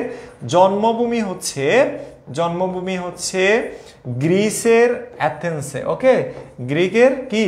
অ্যাথেন্স। এই অ্যাথেন্সেই মূলত, অ্যাথেন্সে যে তোমার প্রত্যক্ষ গণতন্ত্রের জন্ম হয়েছে, প্রত্যক্ষ গণতন্ত্রের জন্ম হয়েছে, ঠিক আছে? গণতন্ত্রের জন্ম। তো এই ক্ষেত্রে যে ডেমোক্রেসি যে শব্দটা, এটা গ্রিক শব্দ, মনে রাখবা। ডেমোক্রেসি, এই যে ডেমোক্রেসি, এটা ইংরেজি শব্দ, এটা কিন্তু ইংরেজি শব্দ। ডেমোস এবং ক্রাটুস, ডেমোস অর্থ কি? ডেমোস অর্থ জনগণ, আর ক্রাটুস বা ক্রাটিয়ার অর্থ কি? শাসন ক্ষমতা। তাহলে শাব্দিক অর্থে আমরা যেটা পাই সেটা হচ্ছে জনগণের শাসন ক্ষমতা। সহজ কথায় একদম শাব্দিক অর্থে জনগণের শাসন ক্ষমতাকে বোঝায়। তো তাহলে ডেমোক্রেসির অর্থ কি? জনগণের শাসন ক্ষমতা। হ্যাঁ, তো এখানে তাহলে গণতন্ত্রের জন্মভূমি কোথায়? গণতন্ত্রের জন্মভূমি হচ্ছে অ্যাথেন্সে। কোথায়? প্রাচীন গ্রিসে, অ্যাথেন্সে। অর্থাৎ গ্রিকের অ্যাথেন্স যেটা নগর রাষ্ট্র ছিল, সেই নগর রাষ্ট্রে প্রত্যক্ষ গণতন্ত্রের জন্ম হয়েছে। তাহলে এই যে ডেমোস, এটা কোন ভাষার শব্দ? গ্রিক শব্দ। এটা ক্রাটুস বা ক্রাটিয়া কোন ভাষার শব্দ? গ্রিক শব্দ। শাব্দিক অর্থে গণতন্ত্রের বা ডেমোক্রেসির অর্থ কি? জনগণের শাসন ক্ষমতা। হ্যাঁ, তাহলে শাব্দিক অর্থ কি? জনগণের শাসন ক্ষমতা। ওকে, এখানে এবার আমরা যেটা নিয়ে বলবো সেটা হচ্ছে কি, যে আমাদের থিওরিটিক্যাল আলোচনায় যায়। আমরা থিওরিটিক্যাল আলোচনায় বলতে যেটা বলবো সেটা হচ্ছে কি, বর্তমান বিশ্বে, অর্থাৎ চলমান বিশ্বে, মানে বর্তমান বিশ্বে গণতন্ত্রের সবচেয়ে জনপ্রিয় শাসন ব্যবস্থা। তাহলে বর্তমান বিশ্বের সবচেয়ে জনপ্রিয় শাসন ব্যবস্থা কোনটা? গণতান্ত্রিক ব্যবস্থা। মনে রাখবা, বর্তমান বিশ্বে সবচেয়ে জনপ্রিয় শাসন ব্যবস্থা হচ্ছে গণতান্ত্রিক ব্যবস্থা। তো এখনকার সময়ে যে গণতন্ত্র হচ্ছে জনগণের শাসন, শাব্দিক করতে আমি বললাম যে জনগণের শাসন হচ্ছে গণতন্ত্র। অর্থাৎ যেই শাসন ব্যবস্থায় ক্ষমতার প্রকৃত মালিক হয় জনগণ, তাকে গণতন্ত্র বলে। তার রাজনীতিতে গণতন্ত্র একটি প্রাচীন ধারণা। গণতন্ত্র প্রাচীন ধারণা এই কারণেই যে প্রাচীন গ্রিসের সর্বপ্রথম গণতন্ত্রের ধারণার উদ্ভব ঘটে। গ্রিসের কোথায় বলছিলাম? গ্রিসের কোথায়? তোমরা একটু কমেন্টস করো তো দেখি, যে গণতন্ত্রের জন্ম গ্রিসের কোথায় হয়েছে? আচ্ছা, অলরেডি উত্তর করেছে সোনিয়া আক্তার। প্রাচীন গ্রিসের অ্যাথেন্সে প্রত্যক্ষ গণতন্ত্রের জন্ম হয়েছে। ভেরি গুড, চমৎকার উত্তর। আর এই যে গণতন্ত্রের জন্মভূমি সেই অ্যাথেন্স, সর্বপ্রথম যে গণতন্ত্র বললাম সেটা কোন গণতন্ত্র? প্রত্যক্ষ গণতন্ত্র। তো এখানে শাব্দিক করতে যে বিষয়টা এখানে লিখছে না, এই জিনিসটাই আমি তোমাদেরকে এখানে লিখে দেখিয়েছি। সেটা হচ্ছে কি, যে ডেমোস এবং ক্রাটুস। তাহলে ডেমোক্রেসিকে বাংলা দুইটা শব্দ, গ্রিক শব্দ পাওয়া যায়, অর্থাৎ গ্রিক দুইটা শব্দ থেকে ডেমোক্রেসি শব্দের উদ্ভব হয়েছে। আর ডেমোক্রেসি এটা ইংরেজি শব্দ, এটা বাংলা শব্দ। ওকে, এরপরে আমরা পরবর্তী আলোচনায় যাই। সেটা হচ্ছে কি, গণতন্ত্র কাকে বলে সেটার বিষয়ে যেই সংজ্ঞা দিয়েছেন, তাত্ত্বিকরা যেই সংজ্ঞা দিয়েছেন, তোমরা একটু বলতে পারবা যে হেরোডোটাস উনি আসলে কে? তিনি কিসের জনক বলতো? কিসের জনক? হেরোডোটাসকে কিসের জনক বলা হয়? পৌরনীতির সপ্তম অধ্যায়। হ্যাঁ সুবর্ণা, এটা সপ্তম অধ্যায়। হেরোডোটাসকে কিসের জনক বলা হয় বলো তো? বলো, হেরোডোটাসকে কিসের জনক বলা হয়? এই যে গ্রিক দার্শনিক, ঐতিহাসিক, হেরোডোটাসকে কিসের জনক বলা হয়? আচ্ছা, তোমরা অনেকে হয়তো পারবে, কিন্তু উত্তর করতে হয়তো একটু দেরি হচ্ছে। ওকে, উত্তর করতে একটু দেরি হচ্ছে। সেটা হচ্ছে কি, ইতিহাসের জনক বলা হয় তাকে। কি বলা হয়? ইতিহাসের জনক বলা হয়। ঠিক আছে, এই ইতিহাসের জনক হেরোডোটাস। তিনি বলছে যে গণতন্ত্র এমন এক প্রকার শাসন ব্যবস্থা যেখানে শাসন ক্ষমতা আইনগত কোনো শ্রেণী বা শ্রেণী সমূহের উপর ন্যস্ত থাকে না, না থেকে বরঞ্চ সমাজের সব সদস্যের উপর ন্যস্ত থাকে। অর্থাৎ হচ্ছে এখানে সমাজের সব মানুষের হাতে ক্ষমতা থাকে। কিভাবে থাকে? অর্থাৎ গণতন্ত্রের মধ্যে একটা গুরুত্বপূর্ণ ব্যাপার হচ্ছে নির্বাচন। গণতন্ত্রের মধ্যে গুরুত্বপূর্ণ ব্যাপার কি? নির্বাচন। নির্বাচনে মানুষ কি করে বলতো? নির্বাচনে মানুষ কি করে? নির্বাচনে মানুষ ভোট দেয়। কি দেয়? ভোট দেয়। তো নির্বাচনে ভোট দেয়, সবাই দিতে পারে। এখনকার সময়ে তো সবাই নির্বাচনে ভোট দেয়। 18 বছর হয়ে গেলে তুমিও নির্বাচনে ভোট দিতে পারবে। তো এর মানে হচ্ছে কি, তুমিও ভোট দিয়ে কাউকে ক্ষমতায় আনতে পারবে। এইটা তোমার সক্ষমতা আছে, এই ভোটের ক্ষমতা তোমার আছে। এই ভোটের ক্ষমতা তোমার আছে মানে হচ্ছে তুমি কি নির্বাচনে ভোট দিতে পারবে, তার মানে তোমার হাতেও ক্ষমতা আছে। এটার মানে হচ্ছে শুধুমাত্র শাসন ক্ষমতায় যারা থাকে, অর্থাৎ শাসকদের হাতে ক্ষমতা না থাকে, বরঞ্চ সব মানুষের হাতে সমান ইকুয়াল ক্ষমতা আছে বলে ধরে নেওয়া হচ্ছে। তো এটা হচ্ছে হেরোডোটাসের সংজ্ঞা। আবার অন্যদিকে এই বিষয়ে সংজ্ঞা দিতে গিয়ে আরো অনেকেই সংজ্ঞা দিয়েছেন, বিশেষ করে অধ্যাপক সিলি। তিনি বলছে যে গণতন্ত্র হচ্ছে এমন এক ধরনের সরকার যেখানে সকলেরই অংশগ্রহণের সুযোগ থাকে। তার মানে গণতন্ত্রে সবাই কি বলতো? গণতন্ত্রে সবাই সমান। মনে রাখবা, গণতন্ত্রে সবাই কি সমান। সরকার থেকে শুরু করে রাষ্ট্রের জনগণ, গণতন্ত্রে সব মানুষ সমান। সরকার শুধুমাত্র তাদেরকে একটা দায়িত্ব দেওয়া হয়েছে রাষ্ট্র চালানোর। গণতন্ত্রের মধ্যে সব নাগরিকই সমান। যারা সরকারের দায়িত্ব গ্রহণ করে তারা শুধুমাত্র একটা দায়িত্ব পালনের জন্যই মূলত কাজ করে। ওকে, তো এই জিনিসটা মনে রাখবা। তো অধ্যাপক জন সিলি যেটা বলেছেন, যে স্যার জন সিলি যেটা বলেছেন, গণতন্ত্র এমন সরকার যেখানে সকলেরই অংশগ্রহণের সুযোগ থাকে। মার্কিন প্রেসিডেন্ট আব্রাহাম লিঙ্কন, এটা তোমরা মনে রাখবা, এটা এমসিকিউ এবং তোমাদের কম্পিটিটিভ এক্সাম বা বিশ্ববিদ্যালয়ে ভর্তি পরীক্ষার জন্য এটা দরকার আছে। আব্রাহাম লিঙ্কন যেটা বলেছেন, democracy is a government of the people, by the people, for the people. অর্থাৎ আব্রাহাম লিঙ্কন যেহেতু আমেরিকার প্রেসিডেন্ট ছিলেন এবং আমেরিকাকে বর্তমান বিশ্বে গণতন্ত্রের একটা আইডিয়াল মডেল হিসেবে ধরা হয়, এবং সেই হিসেবে আমেরিকার প্রেসিডেন্ট যেটা বলেছেন সেটা হচ্ছে গণতন্ত্র হচ্ছে জনগণের কল্যাণের জন্য জনগণের মাধ্যমে পরিচালিত জনপ্রতিনিধিত্বমূলক শাসন ব্যবস্থা। ইংরেজিতে কি বলছি? Democracy is a government of the people, by the people, for the people. অর্থাৎ হচ্ছে জনগণের দ্বারা, জনগণের জন্য, জনগণের জনপ্রতিনিধিত্বমূলক সরকার ব্যবস্থাই হচ্ছে গণতন্ত্র। ঠিক আছে, যে গণতন্ত্র, এরিস্টটল তাহলে গণতন্ত্রকে কেন নিকৃষ্ট বলেছে? আচ্ছা, এরিস্টটল গণতন্ত্রকে নিকৃষ্ট বলেছে এই কারণেই যে তিনি মনে করেন যে রাষ্ট্রের সব মানুষ কোনোভাবেই রাষ্ট্রের কাজে অংশগ্রহণ করার মতো সুযোগ থাকে না, এবং সেখানে মূলত যে অজ্ঞ লোক যারা, অর্থাৎ গণতন্ত্রের ক্ষেত্রে অজ্ঞ, যদি অজ্ঞ হয় মানুষ, বেশিরভাগ যদি অজ্ঞ হয় তাহলে অজ্ঞ লোক কখনো কখনো ক্ষমতায় চলে আসতে পারে। যেমন ধরো, আমি তোমাদেরকে বিষয়টা বোঝাই, সেটা হচ্ছে আমাদের দেশে ধরো কোনো একটা দেশে, ধরো উগান্ডার কথা বলি, উগান্ডায় 80% মানুষ ধরো অশিক্ষিত, হ্যাঁ, এবং তাদের বেশিরভাগ 80% মানুষ হচ্ছে ধরো কোনো একটা অবৈধ কর্মের সাথে যুক্ত, যেমন ধরো মাদক ব্যবসার সাথে যুক্ত, হ্যাঁ, মাদক ব্যবসা। আচ্ছা, 80% মানুষ মাদক ব্যবসার সাথে যুক্ত, তাহলে দেখো এই 20% মানুষ একদম হচ্ছে চকবাজার মসজিদের ইমাম, বুঝছো, মানে একদম ভালো লোক, হ্যাঁ। তো 20% মানুষ হচ্ছে ভালো লোক আর 80% মানুষ খারাপ লোক। তাহলে দেখো 20% মানুষের মধ্য থেকে একজন নির্বাচনে দাঁড়াইলো আর 80% মানুষের মধ্য থেকে একজন নির্বাচনে দাঁড়াইলো। তোমরাই বলো যে কে নির্বাচিত হবে? গণতন্ত্রের ক্ষেত্রে ওই 80%-এর সমর্থন থাকলে সেই মাদক ব্যবসায়ী লোকটাই নির্বাচিত হবে। তার মানে ভালো লোকটা নির্বাচিত হলো না। তার মানে গণতন্ত্রের ক্ষেত্রে এইটা একটা বাধা, এটা একটা কি বাধা। ওকে, এই জিনিসটা তোমরা মনে রাখবে। এই ভদ্রলোক, এই নাবিল ইসলাম নাবিল, এই কি ধরনের এগুলো, কি ধরনের কমেন্টস, হ্যাঁ, এই তোমাদের এই ধরনের কমেন্টস আমি আশা করি না। তোমরা ভালো স্টুডেন্ট সবগুলোই। ভাইয়া এত সংজ্ঞা কিভাবে মনে রাখবো? এখানে বেশি সংজ্ঞা তো দেই নাই। তোমার মনে রাখার একটাই সহজ উপায় বলি, সেটা হচ্ছে আব্রাহাম লিঙ্কনেরটা মনে রাখবা, এবং তোমাদের এখানে জন সিলি যেটা আছে সেটা হচ্ছে তোমরা মনে রাখবা।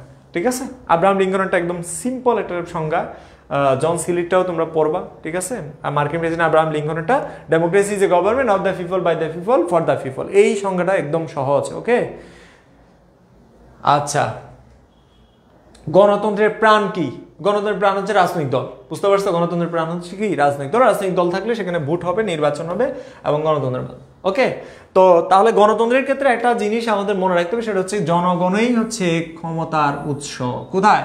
গণতন্ত্রের ক্ষেত্রে মনে করা হয় গণতন্ত্রের ক্ষেত্রে জনগণই হচ্ছে ক্ষমতার উৎস। তাহলে কোন সরকার ব্যবস্থায় জনগণ ক্ষমতার উৎস মূলত গণতান্ত্রিক ব্যবস্থা। এখনকার সময়ের গণতন্ত্র আর অতীতের গণতন্ত্র, আমরা জানি যে গণতন্ত্র দুই ধরনের, একটা হচ্ছে প্রত্যক্ষ বা বিশুদ্ধ গণতন্ত্র।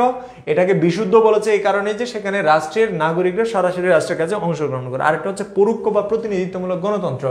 এখন আমি তোমাদের যেটা বোঝাতে চাচ্ছি সেটা হচ্ছে কি, গণতন্ত্রকে যে দুই ভাগে ভাগ করেছে সেটা আসলে কি রকম। যেমন ধরো গণতন্ত্রকে আমরা বলতেছি একটা হচ্ছে প্রত্যক্ষ গণতন্ত্র, আর একটা হচ্ছে কি পরোক্ষ গণতন্ত্র। প্রত্যক্ষ যেটা আর একটা পরোক্ষ যেটা, হ্যাঁ, প্রত্যক্ষ এবং পরোক্ষ। দেখো এটাকে প্রতিনিধিত্বমূলক বলা হয়। কি বলা হয়? প্রতিনিধিত্বমূলক গণতন্ত্র বলা হয়। ঠিক আছে, তো এটার মানে কি আসলে? দেখো প্রত্যক্ষ গণতন্ত্র এটা হচ্ছে জনগণ এবং রাষ্ট্র। দেখো রাষ্ট্রের কাজে রাষ্ট্রের যারা জনগণ অর্থাৎ রাষ্ট্রের যারা নাগরিক তারা রাষ্ট্রের কাজে সরাসরি অংশগ্রহণ করতে পারে। তার মানে রাষ্ট্রের প্রয়োজনে জনগণ বা নাগরিকরা সরাসরি রাষ্ট্রের সিদ্ধান্তে অংশগ্রহণ করতে পারে বলে এটাকে বলে প্রত্যক্ষ গণতন্ত্র বা ডিরেক্ট ডেমোক্রেসি। অন্যদিকে পরোক্ষ বা প্রতিনিধিত্বমূলক গণতন্ত্র কোনটা? পরোক্ষ বা প্রতিনিধিত্বমূলক গণতন্ত্র যেটা, সেটা হচ্ছে এই যে তোমার যদি আমরা বলি যে রাষ্ট্রের যে জনগণ, সেই জনগণ মাঝখানে কি করবে? মাঝখানে হচ্ছে প্রতিনিধি নির্বাচিত করবে। কি করবে? প্রতিনিধি নির্বাচিত করবে। প্রতিনিধি, হ্যাঁ, প্রতিনিধি নির্বাচিত করবে এবং এই প্রতিনিধিরা গিয়েই হচ্ছে রাষ্ট্র চালাবে। কি চালাবে? সরকার গঠনের মাধ্যমে রাষ্ট্র চালাবে। এখন কথা হচ্ছে রাষ্ট্র যে চালাবে, কারা চালাবে? এই প্রতিনিধিরাই। অর্থাৎ এখানে জনগণ সরাসরি রাষ্ট্রের কাজে অংশগ্রহণ করতে পারছে না। এখানে যেভাবে পারতেছে জনগণ সরাসরি রাষ্ট্রের কাজে অংশগ্রহণ করতে পারতেছে, এখানে কিন্তু সেটা পারছে না।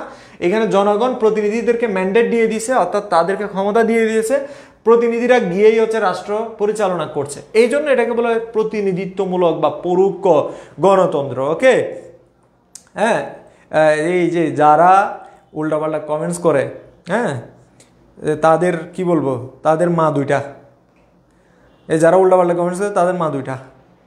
সোনিয়া আক্তার, সবাই চলে যাচ্ছে কেন? সবাই যাচ্ছে কোথায়? সবাই যায় নাই। ওকে, যারা এইখানে একটা ফ্লুতে 100 জন স্টুডেন্ট যুক্ত হয়েছে, 110 জন পর্যন্ত গিয়েছে, এখন প্রায় 80 জন স্টুডেন্ট ক্লাস করতেছে। দ্যাট মিনস 80% স্টুডেন্ট ক্লাস করতেছে। এটার মানে 80 জন 80% স্টুডেন্ট ক্লাস করতেছে, এটার মানে হচ্ছে কি হিউজ। তুমি কল্পনাও করতে পারো যে 80% স্টুডেন্টদেরকে অনলাইনে ক্লাসে ধরে রাখা এটা 4 টাকানি ব্যাপার, খুব টাফ একটা ব্যাপার। আজ যেরকম কোনো ক্লাস সহ দেখা যাচ্ছে না। এই আজের কমেন্টস বাদ দাও, তোমরা কমেন্টস আর করার দরকার নাই, তোমাদের প্রশ্ন করলে দেন হচ্ছে তোমরা করবা। ওকে, যারা উল্টাপাল্টা কমেন্টস করবে তাদের মা দুইটা এবং হচ্ছে বাবার বিষয়ের খবর নাই, হ্যাঁ, বাকিটা তোমরাই বুঝে নাও। আচ্ছা, এবার আসি আমরা হচ্ছে যেটা প্রত্যক্ষ এবং বিশুদ্ধ গণতন্ত্র এবং পরোক্ষ প্রতিনিধিত্বমূলক গণতন্ত্র। এই যে তোমার গণতন্ত্রের কথা বললাম, তাহলে বর্তমান রাষ্ট্রগুলো, তাহলে দেখো প্রত্যক্ষ গণতন্ত্র এটা প্রচলিত, এই যে প্রত্যক্ষ গণতন্ত্র এটা কোন ক্ষেত্রে প্রচলিত? দেখো ছোট রাষ্ট্র, কোন রাষ্ট্রের জন্য এটা উপযোগী? ছোট রাষ্ট্রের জন্য উপযোগী। এবং জনসংখ্যা যেখানে কম, জনসংখ্যা যেখানে কি কম, জনসংখ্যা কি কম, অর্থাৎ ছোট রাষ্ট্রের জন্য উপযোগী, জনসংখ্যা যেখানে কম। বুঝতে পারছো কিনা? তাহলে ছোট রাষ্ট্রের জন্য এবং জনসংখ্যা যেখানে কম সেটার জন্য উপযোগী। কিন্তু বর্তমান রাষ্ট্রগুলো তো ছোট না, হ্যাঁ, যেমন ধরো ভারত, বাংলাদেশের সাইজে প্রায় 27টা দেশ হবে। তার মানে ভারতে 29টা প্রদেশ আছে। বাংলাদেশ একটা বিশাল বড় দেশ, হ্যাঁ, চট্টগ্রাম শহর, ঢাকা শহর, বিভাগীয় প্রায় যে কয়টা শহর আছে, এবং এর বাইরে অন্যান্য দেশগুলোর কথা চিন্তা করো, প্রায় প্রত্যেকটা দেশই অত্যন্ত জনবহুল এবং আয়তনের দিক থেকে অনেক বড়, যার কারণে এখন এই গণতন্ত্র চর্চা করা যায় না। যেমন ধরো 18 কোটি মানুষ আছে বাংলাদেশে, হ্যাঁ, তোমরা একটা কমেন্টস বক্সে একমত হইতে পারো না, হ্যাঁ, তো যে তোমার যেটা বললাম সেটা হচ্ছে কি যে এখানে যেটা বলছি, এই যে এর সামিয়া ইসলামের মাথায় শুধু বিয়ে ঘুরতেছে। আমি বুঝতে পারছি, তোমার মা বাবাকে বলো যে একটা বিয়ে করা দিতে। ওকে সামিয়া ইসলাম, স্যার মা তো দুইটা হয়, নিজের মা শাশুড়ি, নিজের মা আবার শাশুড়ি, এর নাকি মা দুইটা হয়।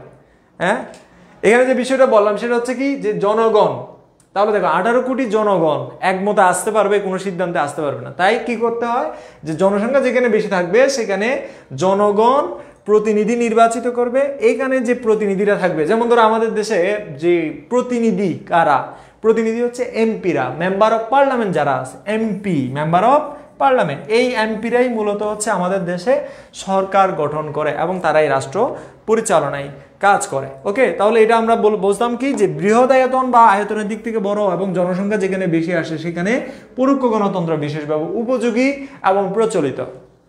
বুঝতে পারছো কিনা? উপযোগী এবং কি প্রচলিত, আশা করি তোমরা বুঝতে পেরেছো। আবার বলছি যে তোমার এখানে যে বিষয়টা বললাম সেটা হচ্ছে কি যে বৃহদায়তন বা রাষ্ট্র যেগুলোতে বড় এবং জনবহুল সেই রাষ্ট্রগুলোতেই পরোক্ষ বা প্রতিনিধিত্বমূলক গণতন্ত্র প্রচলিত। এরপরে যাই আমরা গণতন্ত্রের কিছু বৈশিষ্ট্য, তোমরা কমেন্টস করা অফ করো এবং মনোযোগ দিয়ে এই বৈশিষ্ট্যগুলো দেখো, কারণ হচ্ছে এখান থেকে এমসিকিউ বহুপদী প্রশ্ন আসে না। এই যে বহুপদী প্রশ্নগুলো কিরকম হয়? বহুপদী প্রশ্নগুলো হয় হচ্ছে এই 1 2 3, এবার নিচের কোনটি সঠিক, 1 2 আবার 1 2 3 এরকম প্রশ্ন আসে না, এইগুলো হচ্ছে বহুপদী প্রশ্ন। এবং এই গণতন্ত্রের বৈশিষ্ট্যের মধ্যে বলছে যে গণতান্ত্রিক ব্যবস্থা একটা নিয়মতান্ত্রিক শাসন ব্যবস্থা। গণতান্ত্রিক ব্যবস্থাকে কেন নিয়মতান্ত্রিক বলছে? কারণ 5 বছর পর পর কি হয় আমাদের দেশে, গত সময়ে 5 বছর পর পর নির্বাচন হতো, নির্বাচন না হইলে আন্দোলন হবে অথবা হচ্ছে সরকার অকার্যকর হয়ে যাবে অটোমেটিক। এই জন্য হচ্ছে নিয়মতান্ত্রিক শাসন, অর্থাৎ নিয়মের বাইরে কোনো কিছু করতে পারে না। প্রতিনিধিত্বমূলক সরকার, প্রতিনিধিত্বমূলক মানে কি? এই যে আমি তোমাদেরকে একটু আগে বললাম যে মেম্বার অফ পার্লামেন্ট, এই যে প্রতিনিধি, এই প্রতিনিধি নিয়েই হচ্ছে গড়ে তোলা হয় সরকার, এই জন্য প্রতিনিধিত্বমূলক সরকারের কথা বলছে। আর এটা হচ্ছে সংখ্যাগরিষ্ঠের শাসন, অর্থাৎ যারা সংখ্যাগরিষ্ঠ, ধরো যে নির্বাচন হলো, নির্বাচনে কারা জয়লাভ করলো, ধরো আফা আবার কোনো কারণে ফিরে আসলো, ধরো নির্বাচন হইলো, নির্বাচনে আফা আবার কি হইলো, ফিরে আসলো। কিভাবে ফিরে আসতে পারে দেখো, যে যদি নির্বাচন হয়, যদি আওয়ামী লীগ অর্থাৎ আওয়ামী লীগ যদি বেশি ভোট পায় তাহলে আফা আবার ফিরে আসবে। যদি বিএনপি বেশি ভোট পায় তাহলে, অর্থাৎ এখানে ভোট পাওয়া বলতে কি বোঝাচ্ছি আমি, 300 আসনের মধ্যে যদি বেশি সংখ্যক আসন বাংলাদেশ আওয়ামী লীগ অর্থাৎ সংক্ষেপে বাল, অন্যদিকে হচ্ছে বিএনপি, এই যে যদি তোমার বিএনপি যদি কি পায়, অর্থাৎ বাংলাদেশ ন্যাশনালিস্ট পার্টি যেটা আছে, এটা যদি বেশি সংখ্যক আসন পায় তাহলে নির্বাচনে জয়লাভ করবে এবং সংখ্যাগরিষ্ঠ সরকার গঠন করবে। এটা হচ্ছে সংখ্যাগরিষ্ঠ শাসন। বুঝতে পারছো? এরপর যেটা আছে দায়িত্বশীল শাসন ব্যবস্থা। দায়িত্বশীল শাসন ব্যবস্থা বলতে কি বোঝায়, যে ধরো 5 বছরের জন্য নির্বাচনে জয়লাভ করলো, হ্যাঁ, এবং আফা ফিরে আসলো, 5 বছরের জন্য দায়িত্ব নিল, 5 বছর পরে আফাকে অবশ্যই কি দিতে হবে, নির্বাচন দিতে হবে। এই জন্য আফা ভয়ে থাকবে যে 5 বছর পরে তো নির্বাচন হলে আমার ভোট কমে যেতে পারে। এই জন্য সরকার দায়িত্ব নিয়ে শাসন পরিচালনা করবে, কারণ নির্বাচনের পরে আর ভোট নাও পেতে পারে, এই জন্য তারা দায়িত্বশীলভাবে কাজ করবে। আর এটা হচ্ছে জবাবদিহিমূলক শাসন ব্যবস্থা। যেহেতু গণতান্ত্রিক ব্যবস্থা, এখানে প্রতিনিধি আছে, এই যে এমপি যারা থাকবে প্রতিনিধি, এদের কাছে জবাবদিহি করতে হয়, অনেক সময় জনগণের কাছে জবাবদিহি করতে হয় যে জনগণের জন্য কি কি কাজ করেছে বা কি করে না, এই জিনিসগুলো। তো এই যে জবাবদিহিমূলক শাসন ব্যবস্থা, এটা কিন্তু গণতন্ত্রের ক্ষেত্রে অন্যতম একটা গুরুত্বপূর্ণ বৈশিষ্ট্য। আর এটা হচ্ছে জনগণের সার্বভৌমত্ব, অর্থাৎ এখানে অবশ্যই জনগণ সকল ক্ষমতার মালিক, অবশ্যই জনগণের সব মানে জনগণ সব ক্ষমতার মালিক বলে বিবেচিত হবে। এই যে আমরা একটু আগে বললাম না যে গণতান্ত্রিক ব্যবস্থা হচ্ছে জনগণের শাসন ব্যবস্থা, তার মানে জনগণই সকল ক্ষমতার মালিক। এখানে বিশেষ করে যারা রাষ্ট্রের সরকারের দায়িত্ব আসবে তারা হচ্ছে নির্দিষ্ট সময়ের জন্য ক্ষমতায় আসবে, নির্দিষ্ট সময় শেষ, নির্বাচন দিয়ে তারা যদি নির্বাচিত হয় তাহলে আবার সরকার গঠন করবে, না হলে তারা বিরোধী দলের ভূমিকা পালন করবে বা অন্যত্র তারা চলে যাবে। এর একটা হচ্ছে জনমতের প্রাধান্য। এখানে জনমত বলতে কি বোঝায়, জনমত কি? জনমত হচ্ছে সংখ্যাগরিষ্ঠ জনগণের যে যুক্তিযুক্ত, আবার বলছি সংখ্যাগরিষ্ঠ জনগণের, তাহলে কি জনমত হচ্ছে সংখ্যাগরিষ্ঠ, সংখ্যাগরিষ্ঠ অর্থাৎ জনমতটা আমি তোমাদেরকে এখানে লিখি, জনমত এটাতে লিখতে ভালো লাগে। প্রথমত হচ্ছে সংখ্যাগরিষ্ঠ, সংখ্যাগরিষ্ঠ মানুষ অর্থাৎ বেশিরভাগ মানুষের মতামত হইতে হবে। অন্যদিকে হচ্ছে তোমার কল্যাণকামী, কি কামী? কল্যাণকামী, অর্থাৎ যেটা সবার জন্য কল্যাণ। আর এটা হচ্ছে যুক্তিযুক্ত, কি যুক্ত? যুক্তিযুক্ত। এই যে দেখো, তো সংখ্যাগরিষ্ঠ, কল্যাণকামী এবং যুক্তিযুক্ত যে মতামত সেটাকে বলা হয় জনমত। অর্থাৎ মানুষেরা, বেশিরভাগ মানুষেরা যেটা ভালো মনে করে সেরকম কোনো যদি মেসেজ মানুষের মধ্যে ছড়িয়ে যায় সেটাকে গুরুত্ব দিতে হবে। যেমন তোমরা দেখতেছো না যে বর্তমানে আমরা রিসেন্টলি কোটা সংস্কার নিয়ে যে বিশাল একটা আন্দোলন হলো, এই কোটা সংস্কারের জন্য যে জনমত গড়ে উঠলো সেই জনমতের উপর ভিত্তি করেই কিন্তু আন্দোলনটা হয়েছে। তাহলে কোটা সংস্কারের যে মুভ ছিল বা মুভমেন্ট ছিল সেটা একটা জনমত ছিল, পরবর্তী জনমত থেকে সেটা কি হয়েছে? আন্দোলন হয়েছে। আর গণতন্ত্রের প্রাণ হচ্ছে এই যে বহুদলীয় ব্যবস্থা, অর্থাৎ রাজনৈতিক দল, অর্থাৎ প্রত্যেকটা গণতান্ত্রিক রাষ্ট্রে রাজনৈতিক দল থাকবে। আর এটা হচ্ছে আইনের শাসন। আইনের শাসন বুঝছো তো? অর্থাৎ এখানে অবশ্যই আইনের আইনের শাসন বলতে কি, অর্থাৎ everyone is equal before the law, অর্থাৎ আইনের দৃষ্টিতে সকলেই সমান। এখানে ধনী গরিব উঁচু নিচু জাতপাত এইসব দেখবে না। কথা বুঝতে পারছো কিনা? খেয়ামনি বলতেছে আওয়ামী লীগ যদি কখনো ক্ষমতায় আসে এদেরকে যাই স্যারের ক্লাসগুলো দেখাই দেবে। আচ্ছা, এটা দরকার নাই, তুমি দেখাই দাও, হ্যাঁ, তখন আমাকে নিয়ে যাবে, আমি তোমাদের ক্লাস করাইতে পারবো না। আমি কি ভয় পাই নাকি? হ্যাঁ, ওকে। এখানে যে বিষয়টা বলছি যে আইনের শাসন যেটা, তাহলে আইনের শাসন মানে কি, যে আইনের দৃষ্টিতে সবাই সমান। আর বিচার বিভাগের যে নিরপেক্ষতা, বিচার বিভাগের নিরপেক্ষতা মানে বিচার বিভাগ সব সময় নিরপেক্ষ দৃষ্টিকোণ থেকে বিচার পরিচালনা করবে। কখনো সে কোনো দলীয় বা কোনো বিশেষ গোষ্ঠীর অধীনে হয়ে বিচার পরিচালনা করবে না, নিরপেক্ষ দৃষ্টিকোণ থেকে বিচার পরিচালনা করবে। এটা হচ্ছে ডেমোক্রেসি বা গণতন্ত্রের আরেকটা বৈশিষ্ট্য। আরেকটা হচ্ছে সংবিধানের প্রাধান্য। প্রত্যেকটা দেশের সংবিধান আছে, সেই সংবিধান অনুযায়ী রাষ্ট্র চলবে, এবং গণতান্ত্রিক রাষ্ট্রের একটা অন্যতম বৈশিষ্ট্য হচ্ছে সেখানে সংবিধানটাকে সবচেয়ে বেশি গুরুত্ব দেওয়া হবে। আর এটা হচ্ছে তোমার নাগরিক অধিকার সংরক্ষণ। আমরা যদি বলি যে প্রত্যেকটা দেশে নাগরিক অধিকার আছে, প্রত্যেকটা দেশের নাগরিক অধিকারের মধ্যে অন্যতম হচ্ছে মৌলিক অধিকারগুলো। মৌলিক অধিকারগুলোর সাথে সাথে যে নাগরিক অধিকারগুলো সংবিধানের মধ্যে উল্লেখ করা আছে, সেই অধিকারগুলো কোনোভাবেই খর্ব করা যাবে না। এই যে আমি তোমার যে রাজনৈতিক দলের সমালোচনা করতেছি বা রাজনৈতিক দল সম্পর্কে বিভিন্ন মন্তব্য করতেছি, এইগুলো হচ্ছে আমার নাগরিক অধিকার। এই যে রাষ্ট্রের সরকারের সমালোচনা করার অধিকারও কিন্তু আমার আছে, রাজনৈতিক দলের সমালোচনা করার বা বিশেষ ব্যক্তির সমালোচনা করার। তোমরা চাইলে আমার সমালোচনাও করতে পারো যে ভদ্রলোক এসে কি ক্লাস করায় না করায়, হ্যাঁ, সারাদিন শুধু কথা বলে আর কথা বলে, কিছু বোঝা যায় না। তোমরা সমালোচনা করতে পারো, যে গ্রুপ আছে ওপেন, তুমি ফুস দিতে পারো আমার নামের বিরুদ্ধে, হ্যাঁ, তো সেই সমালোচনা করার তোমার আছে। তো এটা হচ্ছে তোমার কি নাগরিক অধিকার। তার মানে এই অধিকারগুলো সংরক্ষণ করাও কিন্তু যে গণতন্ত্রের বৈশিষ্ট্য। তাহলে গণতন্ত্রে আমরা বেশ কিছু বৈশিষ্ট্য পেয়েছি। এখান থেকে কিন্তু প্রশ্ন হয়, বৈশিষ্ট্যগুলো আমি বললাম না বহুপদী প্রশ্ন হয়, এই বহুপদী প্রশ্নগুলো তোমরা কিন্তু মনে রাখবা। এরপরে আমরা যাই যে প্রত্যক্ষ মানে পরোক্ষ গণতন্ত্রের মধ্যে এমন 4টা পদ্ধতি আছে যেটা প্রত্যক্ষ পদ্ধতি। এখন আমি সেই 4টা পদ্ধতি নিয়ে বলবো, এবং তোমাদের আর বেশি কষ্ট দিব না, কারণ তোমরা অনেকেই কষ্ট পাচ্ছ আমি জানি। দীর্ঘক্ষণ অনেকে বসে থাকার অভ্যাস নাই, কারণ তোমরা 3 মিনিটের ভিডিও 1 মিনিটের ভিডিও দেখে অভ্যস্ত। 1 মিনিটের ভিডিও দেখে এভাবে মারো, হ্যাঁ, এই যে টিকটক ভিডিও দেখো। তো এতে করে তোমাদের ওই ধৈর্যর লিমিটটা কমে আসছে আর কি। তো এই জন্য তোমাদের বলবো 3 মিনিটের 1 মিনিটের ভিডিও না দেখে তোমরা মুভি দেখবা, নাটক দেখবা, সামাজিক বিভিন্ন ডকুমেন্টারিগুলো দেখবা। এতে করে তোমাদের ধৈর্য বাড়বে, এবং ক্লাসে মনোযোগ থাকবে। তো আমরা যেটা জানলাম একটু আগে, সেটা হচ্ছে কি, যে গণতন্ত্রের পরোক্ষ গণতন্ত্রের ক্ষেত্রে দেখো, পরোক্ষ গণতন্ত্রের ক্ষেত্রে জনগণ সরাসরি রাষ্ট্রের কাজে অংশগ্রহণ করতে পারে না। এটা আমরা একটু আগেই জানলাম। কেমন?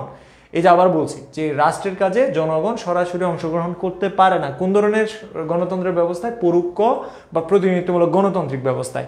কিন্তু এমন 4টা পদ্ধতি আছে, এমন 4টা পদ্ধতি আছে যেখানে রাষ্ট্রের জনগণ সরাসরি রাষ্ট্রের কাজে অংশগ্রহণ করতে পারে। অর্থাৎ আমরা জানি যে রাষ্ট্র এবং জনগণ, মাঝখানে জনগণ, এই যে দেখো, এটা হচ্ছে প্রত্যক্ষ গণতন্ত্রের বৈশিষ্ট্য। রাষ্ট্রের জনগণ সরাসরি রাষ্ট্রের কাছে অংশগ্রহণ করে। কিন্তু পরোক্ষ গণতন্ত্রের মধ্যে মাঝখানে কি থাকে? প্রতিনিধি থাকে। প্রতিনিধিরাই হচ্ছে কি করে, যে রাষ্ট্রের সিদ্ধান্ত গ্রহণ করে। তাহলে এই যে দেখো, এই ধরনের রাষ্ট্র হওয়ার পরেও, পরোক্ষ গণতান্ত্রিক রাষ্ট্র হওয়ার পরেও যখন জনগণ সরাসরি রাষ্ট্রের কাজে অংশগ্রহণ করতে পারে, কোন ক্ষেত্রে অংশগ্রহণ করতে পারে? এই 4টা ক্ষেত্রে অংশগ্রহণ করতে পারে। অর্থাৎ রাষ্ট্রের নাগরিকরা সরাসরি এই 4টার ক্ষেত্রে অংশগ্রহণ করতে পারে রাষ্ট্রের কাজে। সেটা একটা হচ্ছে কি, গণনির্দেশ, গণ উদ্যোগ, পদচ্যুতি, গণভোট। গণনির্দেশ কি, গণ উদ্যোগ কি, পদচ্যুতি কি, গণভোট কি? আমি তোমাদেরকে সংক্ষেপে বলতেছি, এখানে সেটার ব্যাখ্যা আছে, সেই ব্যাখ্যা তোমাদেরকে আমি পড়তে দিব। তোমরা অবশ্যই ব্যাখ্যাগুলো পড়বা এবং পড়ার পরে বোঝার চেষ্টা করবা। সংক্ষেপে আমি তোমাদেরকে যেটা বলি সেটা একটু মনে রাখার চেষ্টা করো। প্রথমে বলি, সেটা হচ্ছে গণনির্দেশ কি। গণনির্দেশ হচ্ছে মূলত এমন এক নির্দেশনা, ধরো রাষ্ট্রের কোনো আইন, ধরো রাষ্ট্রের কোনো কি আইন সংশোধন করার দরকার পড়েছে, আইন অথবা সংবিধান অথবা কোনো একটা বিশেষ প্রয়োজনে রাষ্ট্র যদি মনে করে যে জনগণের কি নেওয়া দরকার, জনগণের, এই যে দেখো, রাষ্ট্র যখন কোনো একটা বিশেষ আইন সংশোধনের জন্য বা আইন পরিবর্তনের জন্য সরাসরি জনগণের সিদ্ধান্ত নেওয়া প্রয়োজন মনে করে, তখন গণনির্দেশনা জারি করে। এখন যে সংস্কার কমিশনগুলো হয়েছে, 24 জুলাইয়ের আন্দোলনের পরে সংস্কার কমিশন যেগুলো হয়েছে সেই সংস্কার কমিশনগুলো কি করতেছে, সেখানে রাষ্ট্র থেকে দায়িত্বপ্রাপ্ত ব্যক্তিরা সরাসরি জনগণের কাছ থেকে মতামত নিচ্ছে। এটা হচ্ছে গণনির্দেশ। গণ উদ্যোগ কি? গণ উদ্যোগ হচ্ছে যখন জনগণ মনে করে রাষ্ট্রের কোনো একটা আইন সংশোধন করা প্রয়োজন, যেমন ধরো কোটা সংস্কার নিয়ে আন্দোলন হয়েছে না?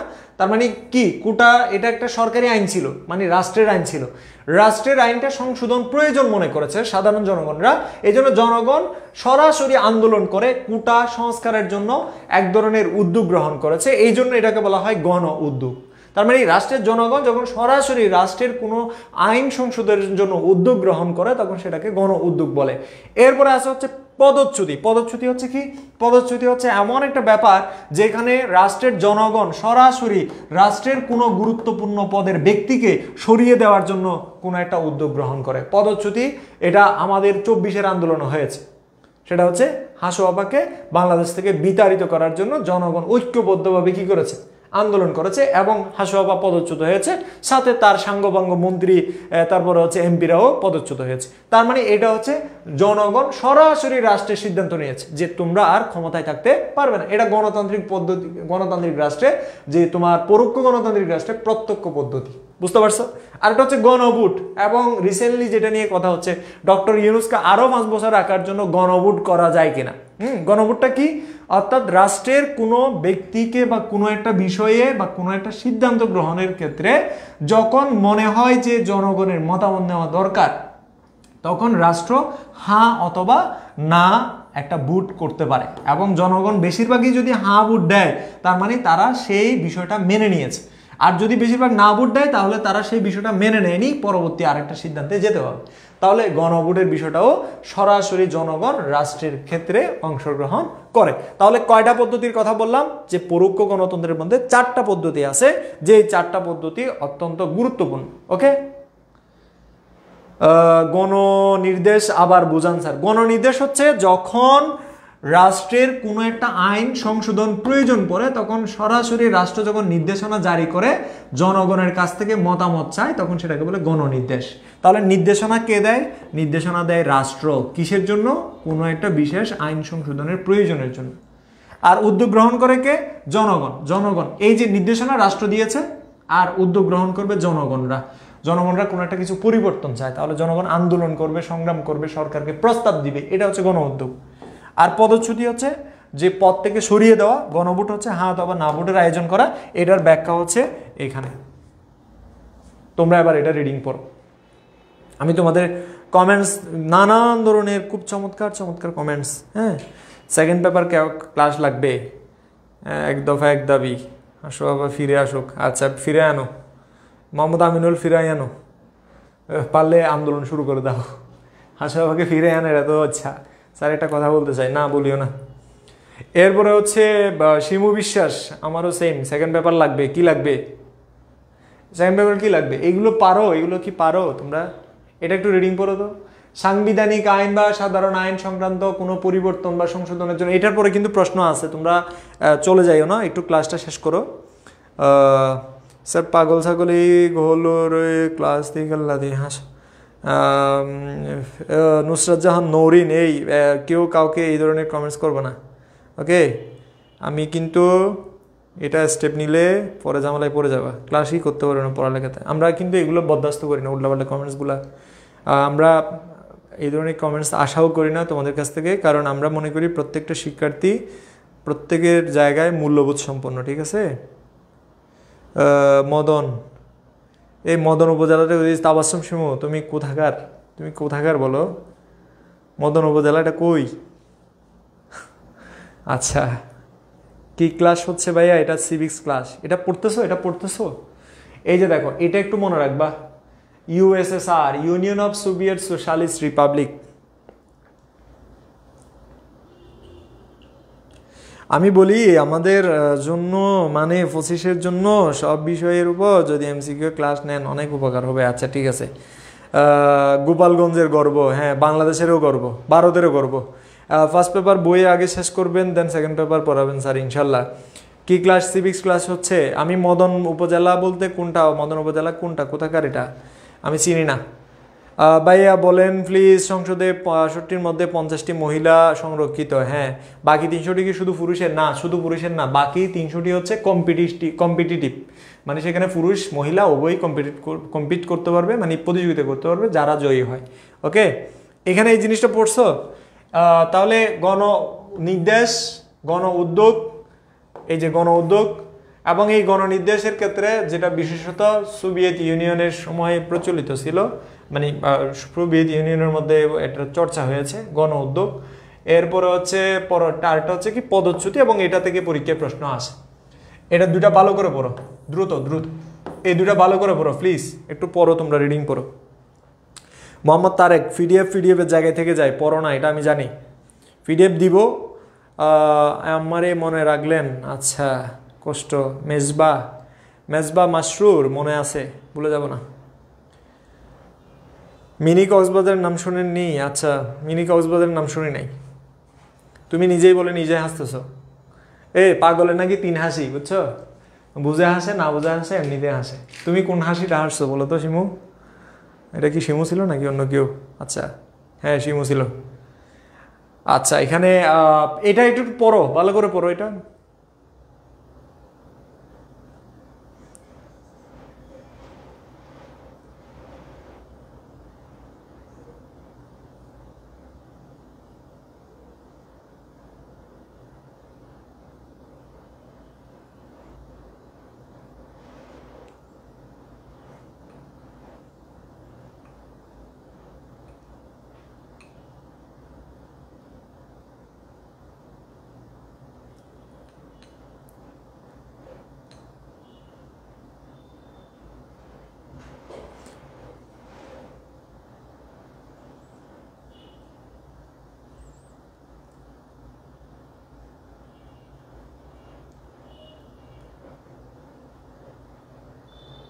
পড়ছে? আচ্ছা, তাহলে দেখো গণভোট বাংলাদেশে বেশ কয়েকবার হয়েছে। তার মধ্যে একটা 1947 সালে, যে সিলেটবাসী আসামের সাথে থাকবে না সিলেটের সাথে থাকবে। সিলেট কিন্তু বাংলাদেশের অংশ ছিল না, আসামের অংশ ছিল। এই জন্য 1947 সালে যখন পাকিস্তান থেকে ভারত পাকিস্তান যখন আলাদা হয়ে যাচ্ছে, যে সিলেটবাসী কি ভারতের আসামের সাথে থাকবে না পাকিস্তানের সাথে থাকবে, অর্থাৎ পূর্ব পাকিস্তানের সাথে থাকবে, এটার জন্যই মূলত হচ্ছে একটা ভোটের আয়োজন হয়েছিল, যেটাকে বলা হচ্ছে গণভোট। আর হচ্ছে দ্বাদশ সংশোধনী 1991 সালেও কিন্তু একটা গণভোট হয়েছে। আর তোমরা হয়তো জনগণ রাজি থাকলে হয়তো 25 বা 26-এও তোমরা একটা গণভোট দেখতে পারো। হ্যাঁ, ডক্টর মোহাম্মদ ইউনূসকে ক্ষমতায় রাখার জন্য যদি দেশের মানুষেরা একমত হয়, গণভোট হতে পারে। ওকে, এরপরে আমরা যাই পরবর্তী আলোচনায়, সেটা হচ্ছে আমাদের কোর্সের আলোচনা, যে এই কোর্সগুলো আমাদের আছে। এটা তো তোমরা নিশ্চয়ই জানো যে যাদের 26 বেস, বিশেষ করে আমি এটাকে ফোকাস করি যে গোল্ডেন বেস, অত্যন্ত চমৎকার একটা বেস। 2টা পত্রেরই পুরো পুঙ্খানুপুঙ্খ প্রস্তুতি আমাদের এখানে হবে। আর চলমান রয়েছে র্যাপিড বেস, এটাও যারা পরীক্ষার্থী আছে এইচএসসি 25 বেসের গোছানো একটা বেস, এবং সবগুলো ক্লাসই এখানে হবে, ফুল সিলেবাস কভার হবে, এবং সাথে ফাইনাল মডেল টেস্টও হবে। আর এর বাইরে ইকোনমিক্সের 2টা কোর্স আছে, এবং সামনে তোমরা আরও চমৎকার কিছু ফ্রি কোর্স পাবে। বিশেষ করে আমাদের ফ্রি কোর্সের মধ্যে রয়েছে ইংলিশ এবং ইকোনমিক্স এবং হচ্ছে সিভিক্স রানিং এখন, ঠিক আছে? সিভিক্স, এই 3টা কোর্স এখন ফ্রিতে রান হচ্ছে, ঠিক আছে? তো এবং নিয়মিত ক্লাসগুলো তোমরা পাবে। ভাই আপনার ক্লাস সপ্তাহে কয়দিন হয় আর কি বার? আমার ক্লাস মঙ্গলবার আর শুক্রবার হবে, প্রতি মঙ্গলবার এবং শুক্রবার, যদি আমি কোনো ব্যস্ত না থাকি তাহলে হচ্ছে 9টায় ক্লাস হবে প্রতি শুক্রবার এবং মঙ্গলবার। তাহলে গণতন্ত্রের কিছু গুণ আছে, গুণ হচ্ছে সবার অংশগ্রহণ থাকে, আমি খুব সিম্পলভাবে বলতেছি, জনগণের সম্মতি থাকে, আইনের শাসন প্রতিষ্ঠা করা যায়, দায়িত্বশীল সরকার, কারণ 5 বছর পরে ক্ষমতা চলে যাবে এটা জানে, এই জন্য সরকার তেরাবেরা করতে পারে না, অতিরিক্ত ক্ষমতার অপব্যবহার করা যায় না, ব্যক্তি স্বাধীনতার রক্ষা কবচ, ব্যক্তি স্বাধীনতা, অর্থাৎ প্রত্যেকটা ওই যে দেখো ওই যে তোমার টিকটকাররা যে চুল তুললে যে তোমরা করে না, দেখো না, এটা হচ্ছে ব্যক্তি স্বাধীনতা। তোমরা উত্তর কোরিয়ার কথা বলো, উত্তর কোরিয়ার কথা চিন্তা করো, উত্তর কোরিয়াতে চুলের কাটিং কেমন হবে সেটা নির্ধারণ করে দিয়েছে কিম জং উনের সরকার, কিন্তু বাংলাদেশে কেউ এভাবে হ্যাঁ, কারো চুলে মনে হয় যে আগুন লাগছে। হ্যাঁ, তো এই যে ব্যাপারগুলো ঘটে, এটা হচ্ছে ব্যক্তি স্বাধীনতা। এটা কোথায় পাওয়া যায়? এটা পাওয়া যায় হচ্ছে গণতান্ত্রিক রাষ্ট্রে, ঠিক আছে। এরপর হচ্ছে বিচার বিভাগের স্বাধীনতা, এটাও গণতান্ত্রিক রাষ্ট্রের মধ্যে পাওয়া যায়, বিচার বিভাগ স্বাধীন। নমনীয় শাসন ব্যবস্থা, কারণ জনগণের বাইরে সরকার কোনো সিদ্ধান্ত নিতে পারে না, ঠিক আছে। আর এটা হচ্ছে কি রাজনৈতিক শিক্ষার প্রসার। রাজনৈতিক শিক্ষার প্রসার মানে হচ্ছে এখানে দল থাকে, বহু দল থাকে, কি থাকে, বহু দল অথবা একাধিক দল থাকে। তো এই জন্য হচ্ছে রাজনৈতিক দলগুলো তারা কি করে, রাজনীতি মানুষকে শেখায়, রাজনৈতিক বিষয়গুলো নিয়ে আলোচনা করে, রাজনৈতিক বিভিন্ন ইস্যু নিয়ে তারা আলোচনা করে, এই জন্য হচ্ছে রাজনৈতিক শিক্ষার প্রসার ঘটে। আর এটা হচ্ছে সর্বাধিক জনকল্যাণ, অর্থাৎ জনগণের কল্যাণের লক্ষ্যেই মূলত তোমার কাজ করে রাজনৈতিক দলগুলো। আর এটা হচ্ছে সাম্য, মৈত্রী এবং স্বাধীনতা রক্ষা করে এবং স্বাধীন ও দেশপ্রেম, সুশাসন ও দেশপ্রেম বৃদ্ধিতে সহায়তা করে, শ্রেষ্ঠ শাসন ব্যবস্থা বলে অনেকে উল্লেখ করেন। আবার অনেকে এটাকে খারাপও বলেছেন। আমরা জাস্ট হচ্ছে গুণগুলো দেখলাম, খারাপ দিকগুলো আমরা একটু দেখি। সেটা হচ্ছে কি যে অযোগ্যদের শাসন বলেছে অনেকে এটাকে, সংখ্যাগরিষ্ঠের স্বেচ্ছাচার, অর্থাৎ যারা সংখ্যাগরিষ্ঠ তারা ইচ্ছামতো শাসন করে, বঙ্গুর শাসন ব্যবস্থা, যে কোনো সময় আন্দোলন করে তোমার ক্ষমতা থেকে উৎখাত করা যায়, অস্থিতিশীল, অর্থাৎ একদল ক্ষমতায় যাইতে না পারলে তোমার প্রপাগান্ডা বা হচ্ছে গুজব ছড়িয়ে বিশৃঙ্খলা তৈরি করে, দীর্ঘসূত্রিতা তৈরি হয়, অনেক সময় দীর্ঘ সময় লাগে, অর্থাৎ দীর্ঘসূত্রিতার বিষয়টা এখানে আসে, দীর্ঘসূত্রিতা লক্ষ্য করা যায়। দীর্ঘসূত্রিতা মানে হচ্ছে কি সময় জ্ঞাপন করা, অর্থাৎ সিদ্ধান্ত নিতে দেরি হয়। আরেকটা হচ্ছে ব্যয়বহুলতা, অর্থাৎ যেহেতু নির্বাচন হয় 5 বছর পর পর বা নির্দিষ্ট সময় পর পর যেহেতু নির্বাচন হয়, তো নির্বাচনে হচ্ছে ব্যয় হয় বেশি।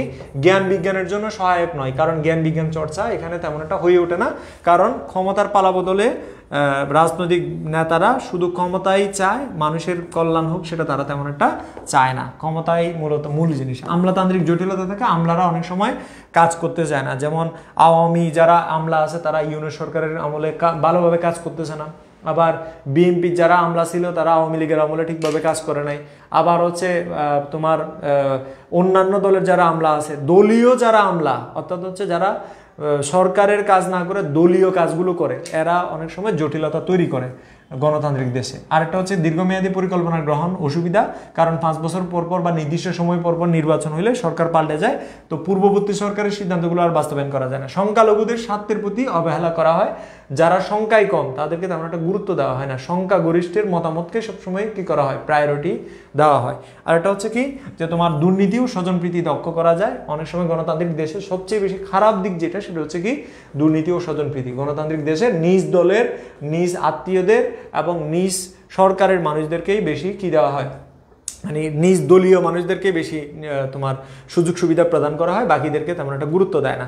আর একটা হচ্ছে অদক্ষতা, অনেক সময় অদক্ষ ব্যক্তিরা, অযোগ্য ব্যক্তিরাও কিন্তু কি হয়ে যেতে পারে, সরকারের তোমার নেতা হয়ে যেতে পারে, সরকারের বড় বড় পদে চলে যেতে পারে। তো এখানে এরপরে যেটা আছে সেটা হচ্ছে কি রাজনৈতিক সংকট তৈরি হতে পারে, নৈতিকতা পরিপন্থী কোনো কার্যক্রম বা কর্মসূচি বা কর্মকাণ্ড চলতে পারে। তো নৈতিকতা পরিপন্থী অনেক কাজ গণতান্ত্রিক দেশে অনেক সময় হয়ে থাকে। তো এরপরে আমাদের যেটা দেখতে হবে যে গণতন্ত্রের ক্ষেত্রে গিয়ে কার্লাইল একটা কথা বলেছে, কার্লাইলের কথাটা আমরা মনে রাখবো। এই জন্য কার্লাইল কি বলেছে, এটাকে নির্বুদের মাধ্যমে, অর্থাৎ নির্বুদ্ধের সরকার বলেছে, অর্থাৎ নির্বুদ্ধের মাধ্যমে পরিচালিত সরকার বলেছে। বুঝতে পারছো? তাহলে কার্লাইল কে গণতন্ত্রকে নির্বুদ্ধের বলেছে? কার্লাইল বলেছে। এটা এমসিকিউতে আসে, মনে রাখবা। লম্বা চুল করে অনেকে মনে করে তাকে নায়কের মতো লাগছে, বুঝতে পারে যে সে সন্ত্রাসীর মতো লাগে। আচ্ছা, মেয়েদেরকে জোকারের মতো লাগে। আচ্ছা, ওয়াসিম আহমেদ আদিব, তোমারে তো জ্বলে গেলে কেন বাবু? এই ওয়াসিম আহমেদ আদিব, তোমার কি লম্বা চুল আছে? লালফিতার দৌরাত্ম কি ভাইয়া? লালফিতার দৌরাত্ম এটা আমলাতন্ত্রের ক্ষেত্রে ব্যবহার করা হয়, অর্থাৎ আমলারা এই যে ফাইল আটকে রাখে না, এই যে এটা মুখস্থ রাখবে, এটা এমসিকিউ আসে, বুঝছো? এটা মনে রাখবা। আর লর্ড ব্রাইস বলেছে গণতন্ত্র আমলাদের অতিরঞ্জন পরিলক্ষিত হয়, অর্থাৎ গণতন্ত্রে আমলারা অতিরিক্ত করে।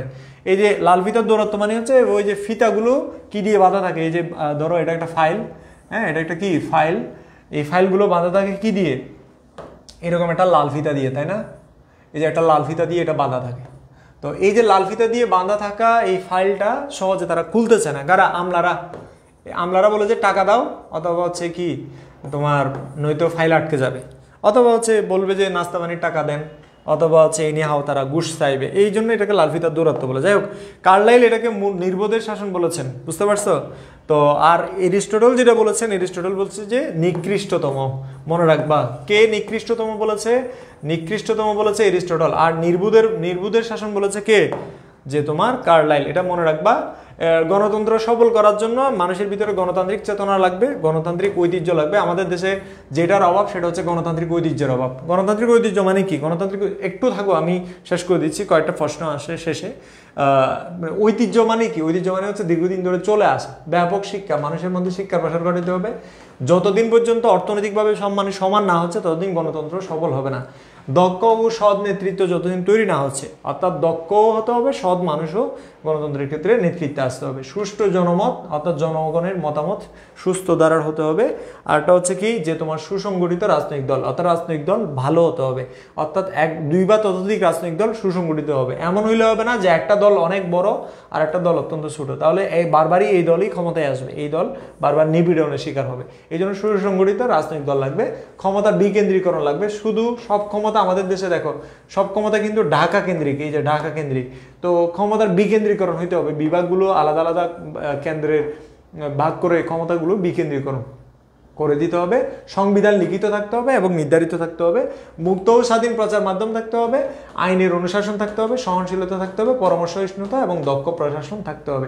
এই জিনিসগুলো যদি থাকে দেন তুমি গণতন্ত্রকে সবল করতে পারবে, আনলেস গণতন্ত্রকে সবল করা যাবে না। কয়টা প্রশ্ন দেখো এখানে, কয়টা প্রশ্ন। ব্রেক দিয়ে সকাল 12টা সারাদিন ক্লাস হইলেও আমার কোনো সমস্যা নাই। আচ্ছা স্যার একদিনে শেষ করা দিবেন নাকি? রাফাত উদ্দিন, না এটুকু শেষ করব। এত সুন্দর ক্লাস কিন্তু উপস্থিতি কম। নাদিম হাসান, শুভ, সবাই ধৈর্য রাখতে পারে না, অনেকক্ষণ ক্লাস করতে পারে না অনলাইনে। তামিম আক্তার, কুলসুম কুমার, কথা রাখছে তুমি না, সপ্তাহের ক্লাস চাইছিলা? হ্যাঁ, অনেকে সপ্তমদের ক্লাস চাইছে, ওই জন্য এই ক্লাসটা দিছি। তোমরা একটু উত্তর করো তো, বাবারা একটু উত্তর করো। এই যে গণতন্ত্রের সংজ্ঞা, গণতন্ত্র কাকে বলে? যে শাসন ব্যবস্থা, শাসন ক্ষমতা মুষ্টিমেয় লোকের হাতে পুঞ্জীভূত না থেকে রাষ্ট্রের জনগণের উপর ন্যস্ত থাকে, তাকে গণতন্ত্র বলে। গণতন্ত্রের সর্বোত্তম সংজ্ঞা কে দিয়েছেন? আমেরিকার সাবেক প্রেসিডেন্ট আব্রাহাম লিঙ্কন। হয়তো ইকোনমিক্সের ক্লাস, হয়তো তোমাদের বললাম না 2টা কোর্স রানিং, 3টা। খিদা লাগছে? আমারও লাগছে। কি বারে হয় আর কয়টায় হয়? আমার ক্লাস হবে তোমাদের মঙ্গলবার এবং শুক্রবার।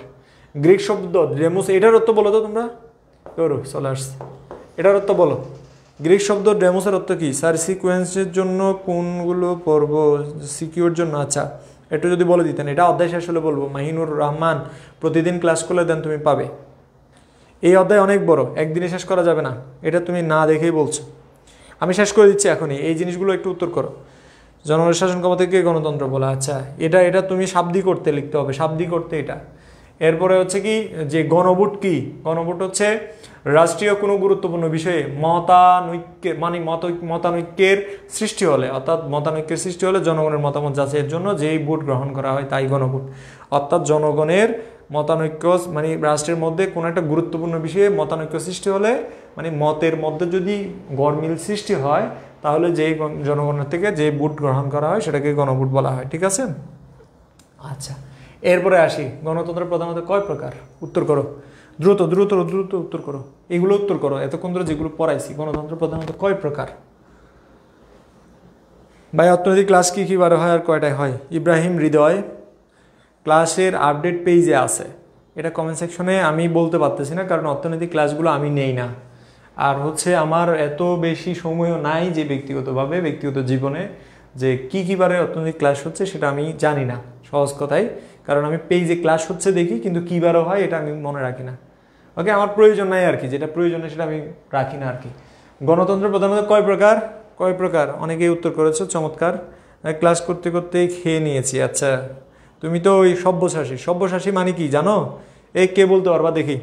যে বলতে পারবা তার জন্য কোর্সে আমার পক্ষ থেকে, কোন কোর্সে, যেই কোর্সেই হোক, তার জন্য আমার পক্ষ থেকে 200 টাকা ছাড় থাকবে। 200 টাকা না, 300 টাকা ছাড়। সব্যসাচীর অর্থ কি বলো? হ্যাঁ, এবং দ্রুত সময়ে বলতে হবে, প্রথম যে বলবে তাকেই আমি পুরস্কারটা দিব। আচ্ছা এটা 2 প্রকার। আচ্ছা গ্রিক শব্দ ডেমোসের অর্থ কি? ডেমোসের অর্থ কি এটা তো তোমরা সবাই জানো। স্যার গণভোট কি সংখ্যাগরিষ্ঠের মতামত? গণভোট বেশিরভাগ যেদিকে যাবে সেটাই গৃহীত হবে। যদি হ্যাঁ বেশিরভাগ হয় তাহলে ওকে, আর যদি না হয় তাহলে ওটা বাতিল। শিমু কোথায় থেকে আসলো রে আজকের ক্লাসে? শিমু, এই যে শিমু, এই যে তুমি দেখতেছো না এখানে, শিমু বিশ্বাস আছে এবং হচ্ছে আরেকটা আছে হচ্ছে কি তাবাসসুম শিমু আছে তো, তুমি কি দেখতেছো না? যা সব খায়, এই কি বলে, আচ্ছা যে সব খায়, সব্যসাচী যে সব খায়, এটা এই আমিনুল ইসলাম নাবিল আন্দাজে বলতেছে এই যে এই ছেলেটা মানে ওই ভাত খাচ্ছে বলছে, এই জন্য এই বলছে যে সব খায়। ওকে, জনগণ বলেছো, যারা উত্তর করেছো হয়েছে তোমাদের উত্তর। এরপরে গণতন্ত্র, এই যে আমি বললাম যে সফলতার জন্য যেটা প্রয়োজন, এখান থেকে বহুপদীর প্রশ্ন হয়, ঠিক আছে? বহুপদীর প্রশ্ন, দুইটা কাজ একসাথে করতে পারে, দুইটা কাজ একসাথে করতে পারে এটা না, যার দুই হাত সমান চলে, সব্যসাচী। তোমরা আসলে ওইগুলো ভালোভাবে পড়ো নাই তো 9, 10-এ, এটা 9-এর পড়া, আমার এখনো মনে আছে। যার দু হাত সমান চলে তাকে কি বলে? সব্যসাচী বলে। ওকে, এটার উত্তর করো। সুমাইয়া স্নিগ্ধা দেখে বলছে উত্তর করার পরে, যিনি দুই হাত সমানভাবে ব্যবহার করতে পারেন তাকে সবাই, যে গুগল করে বাইর করে লাভ নাই। ওকে, এখানে দেখো, গণতন্ত্রের সফলতার জন্য প্রয়োজন, কি প্রয়োজন? কি প্রয়োজন? সভ্যতা প্রিয় ব্যক্তি। সাদিয়া আক্তার সব্যসাচী, সভ্যতা প্রিয় ব্যক্তি। আচ্ছা, সুন্দর, এভাবে আন্দাজে বলবা, পরীক্ষার খাতায় লিখে দিয়ে আসবা। হ্যাঁ, এরপরে হচ্ছে তোমাদেরকে গুল্লা দিবে, চশমা। বলো, সফলতার জন্য প্রযোজ্য কি? গণতন্ত্র সফল করার জন্য সুশিক্ষিত নাগরিক, আইনের শাসন, রাজনৈতিক সহনশীলতা, তাই তো? তিনটাই। যারা উত্তর করেছো যে দেখো, উত্তর দেখো। এরপরের প্রশ্ন কি? যে তোমার democracy is a government of the people, by the people, for the people, উক্তিটি কার? সবগুলোই। স্যার আমি প্রথম ক্লাস। আচ্ছা, শিমু বিশ্বাস প্রথমবারের মধ্যে ক্লাস করছে। ক্লাস কেমন লাগেছে বা তোমাদের অনুভূতি জানাবে অবশ্যই। আগে উত্তরগুলো করো, হ্যাঁ ঠিক আছে? তোমাদের অনুভূতি আমি জানতে চাইবো একটু পরেই। তোমাদের 3 মিনিট সময় দেবো, সমস্যা নাই। প্রায় 1 ঘন্টা 20 মিনিট মতো তোমরা ক্লাস করেছো। চমৎকার উপস্থিতি, এত উপস্থিতি হবে আমি চিন্তাও করি নাই। Democracy is a government of the people, by the people, for the people, উক্তিটি কার? আচ্ছা, অনেকে সি বলছে, আব্রাহাম লিঙ্কনের কথা বলছে। এটা সবচেয়ে না দেখে বলিনি, টাইপ করে সময় লেগেছে। আচ্ছা, সুমাইয়া স্নিগ্ধা, আচ্ছা ঠিক আছে, চমৎকার উত্তর করেছো তুমি। সুমাইয়া স্নিগ্ধা উত্তরটা করেছিল যে 2 হাত সমান চলে। দেন তোমার যদি পুরস্কার লাগে, দেন তুমি আমাকে স্ক্রিনশট দিয়ে পাঠাই দিতে পারো আমার ইনবক্সে। ওকে, তো democracy is a government of the people, by the people, for the people, এটা আমি বলছিলাম আব্রাহাম লিঙ্কনের, এবং এটা খুবই জনপ্রিয়। সহনশীলতা কোন ধরনের রাষ্ট্রের নাগরিকদের জন্য অন্যতম গুণ? সহনশীলতা কোন ধরনের রাষ্ট্রের নাগরিকদের জন্য গুরুত্বপূর্ণ বা অন্যতম গুণ? সহনশীলতা, এই যে আমি বললাম না যে যে গুণাবলী পড়ছি না আমরা একটু আগে, কিসের গুণাবলী পড়ছি? আমরা পড়ছি হচ্ছে কিসের গুণাবলী? এখান থেকে কিসের গুণাবলী পড়ছি বলো? সাদিয়া আক্তার, ব্যাং না সাপ? এটা কি তুমি নিজেকেই ইন্ডিকেট করতেছো যে এটা আমি, এরকম কিছু? সাদিয়া আক্তার, এটা কি তুমি? আচ্ছা, এতক্ষণ ক্লাস করার জন্য তো আপনাদের গিফট দেওয়া উচিত। এটা তো সবাই বুঝবে না কে, তুমি পাঠাই দিও গিফট। এরপর দেখো গণতন্ত্র। ওকে, এরপরে অনেকে উত্তর করেছো গণতন্ত্রের প্রাণ কি? এটা অনেকে জিজ্ঞেস করছিল, বলো এবার। হ্যাঁ, গণতন্ত্রের প্রাণ কি? তোমরা অনেকেই জিজ্ঞেস করেছিল গণতন্ত্রের প্রাণ কি, এটা একটু বলো দেখি পারো কিনা। গণতন্ত্রের প্রাণ কি? আবার বলো। ক, দেখো, জনগণ। কারণ জনগণ ছাড়া গণতন্ত্র হবে না, এবং রাজনৈতিক দলও গুরুত্বপূর্ণ, দরকারি বা প্রয়োজনীয় তোমার উপাদান গণতন্ত্র। ওকে, রাজনৈতিক দলটা থাকতে হবে। কথা হচ্ছিল আমাকে নিয়ে আর পুরস্কার নিয়ে যাবে অন্যরা, মানি না। আচ্ছা, আরে না স্যার, আমাদের দিবেন না, আমাদেরকে দিবেন না। আচ্ছা, এখানে দেখছো এটা? এরপরে হচ্ছে আমাদের কোর্সের বিষয়ে আসছে, আমরা নেক্সট ক্লাসে বাকি বিষয় নিয়ে ডিক্টেটরশিপ থেকে আমরা আলোচনা করব। তোমাদের ক্লাসটি কেমন লেগেছে এবং তোমাদের অনুভূতি জানতে চাই। আজকের প্রায় 1 ঘন্টা 20 মিনিট, খুব সম্ভবত 1 ঘন্টা 24 মিনিট হয়েছে। আমি অন টাইমে ক্লাসটা শুরু করেছিলাম। 1 ঘন্টা 24 মিনিটের আজকের এই ক্লাসটি তোমাদের কেমন লেগেছে, এবং আপাতত আমি এইভাবেই দাঁড়াচ্ছি, তোমাদের কেমন লেগেছে সেটা আমাদের যে গ্রুপটা আছে, আমাদের পড়ালেখা যে গ্রুপটা আছে, সেখানে তোমরা তোমাদের হ্যান্ড নোটগুলো প্লাস হচ্ছে এই ছবিটা সহ তোমরা মানে এখান থেকে একটা স্ক্রিনশট নিয়ে দেন হচ্ছে তুমি তোমাদের গ্রুপে তোমরা পোস্ট করতে পারো তোমাদের অনুভূতি। ওকে, আজকে খুলনাতে সবার আগে বাংলাদেশ কনসার্ট হচ্ছে, আমার বাসার পাশে পড়তে সমস্যা হচ্ছে। আচ্ছা, নাদিম হাসান শুভ, তুমি যে যাও নাই সেটার জন্য তোমাকে ধন্যবাদ ফার্স্ট অফ অল, এবং তুমি যে পড়াশোনার টেবিলে আছো এটাও অনেক কিছু, ঠিক আছে? হয়তো ইয়ারফোন দিয়ে তুমি ক্লাসটা দেখছো, তো কনসার্ট ফর বাংলাদেশ বা যেটাই হোক সেটা বিনোদন করার জন্য বা আনন্দ উদযাপন করার জন্য যাদের দরকার তারা অবশ্যই যাবে। বাট তোমার যেহেতু এখন এই মুহূর্তে অ্যাজ এ স্টুডেন্ট তোমার এই মুহূর্তে পড়ার টেবিলে থাকা উচিত এবং তুমি সেটা করেছো, তোমাকে আমার পক্ষ থেকে ধন্যবাদ। আজকে ফার্স্ট টাইম আপনার ক্লাসটা করলাম, খুব ভালোই ছিল, ধন্যবাদ ওয়াসির। এবং কে আমার একটা প্রশ্ন আছে স্যার, তুমি প্রশ্ন করিও না। সাইফুদ্দিন, আমি মানবিক এসএসসি 25 ভর্তি হতে চাই, তুমি আমাদের পেজে মেসেজ দাও এবং আমাদের একটা ডিসকাউন্ট চলছে, এই ডিসকাউন্টটা আমার ভাইয়া খুব সুন্দর ক্লাস, ধন্যবাদ। শিমু সরকার, আজকে শিমু এতগুলো কেন? শিমু বিশ্বাস, শিমু সরকার, আর একটা হচ্ছে তাবাসসুম শিমু, সাদিয়া তিশা, আলহামদুলিল্লাহ অসাধারণ, থ্যাংক ইউ সো মাচ। আজকে আমার ফার্স্ট ক্লাস ছিল, আমার অনেক ভালো লাগছে। আচ্ছা, নুসরাত জাহান নৌরিন ফার্স্ট ক্লাস ছিল, মাহি ইসলাম থ্যাংক ইউ, ওয়েলকাম। শিমু সরকার, হ্যাঁ আচ্ছা স্যার ক্লাসটা পরে আবার করতে পারবো? অবশ্যই পারবে, ক্লাসটা থাকবে এবং ক্লাসটা তোমরা যে কোনো সময় করতে পারবে, পেজে থাকবে।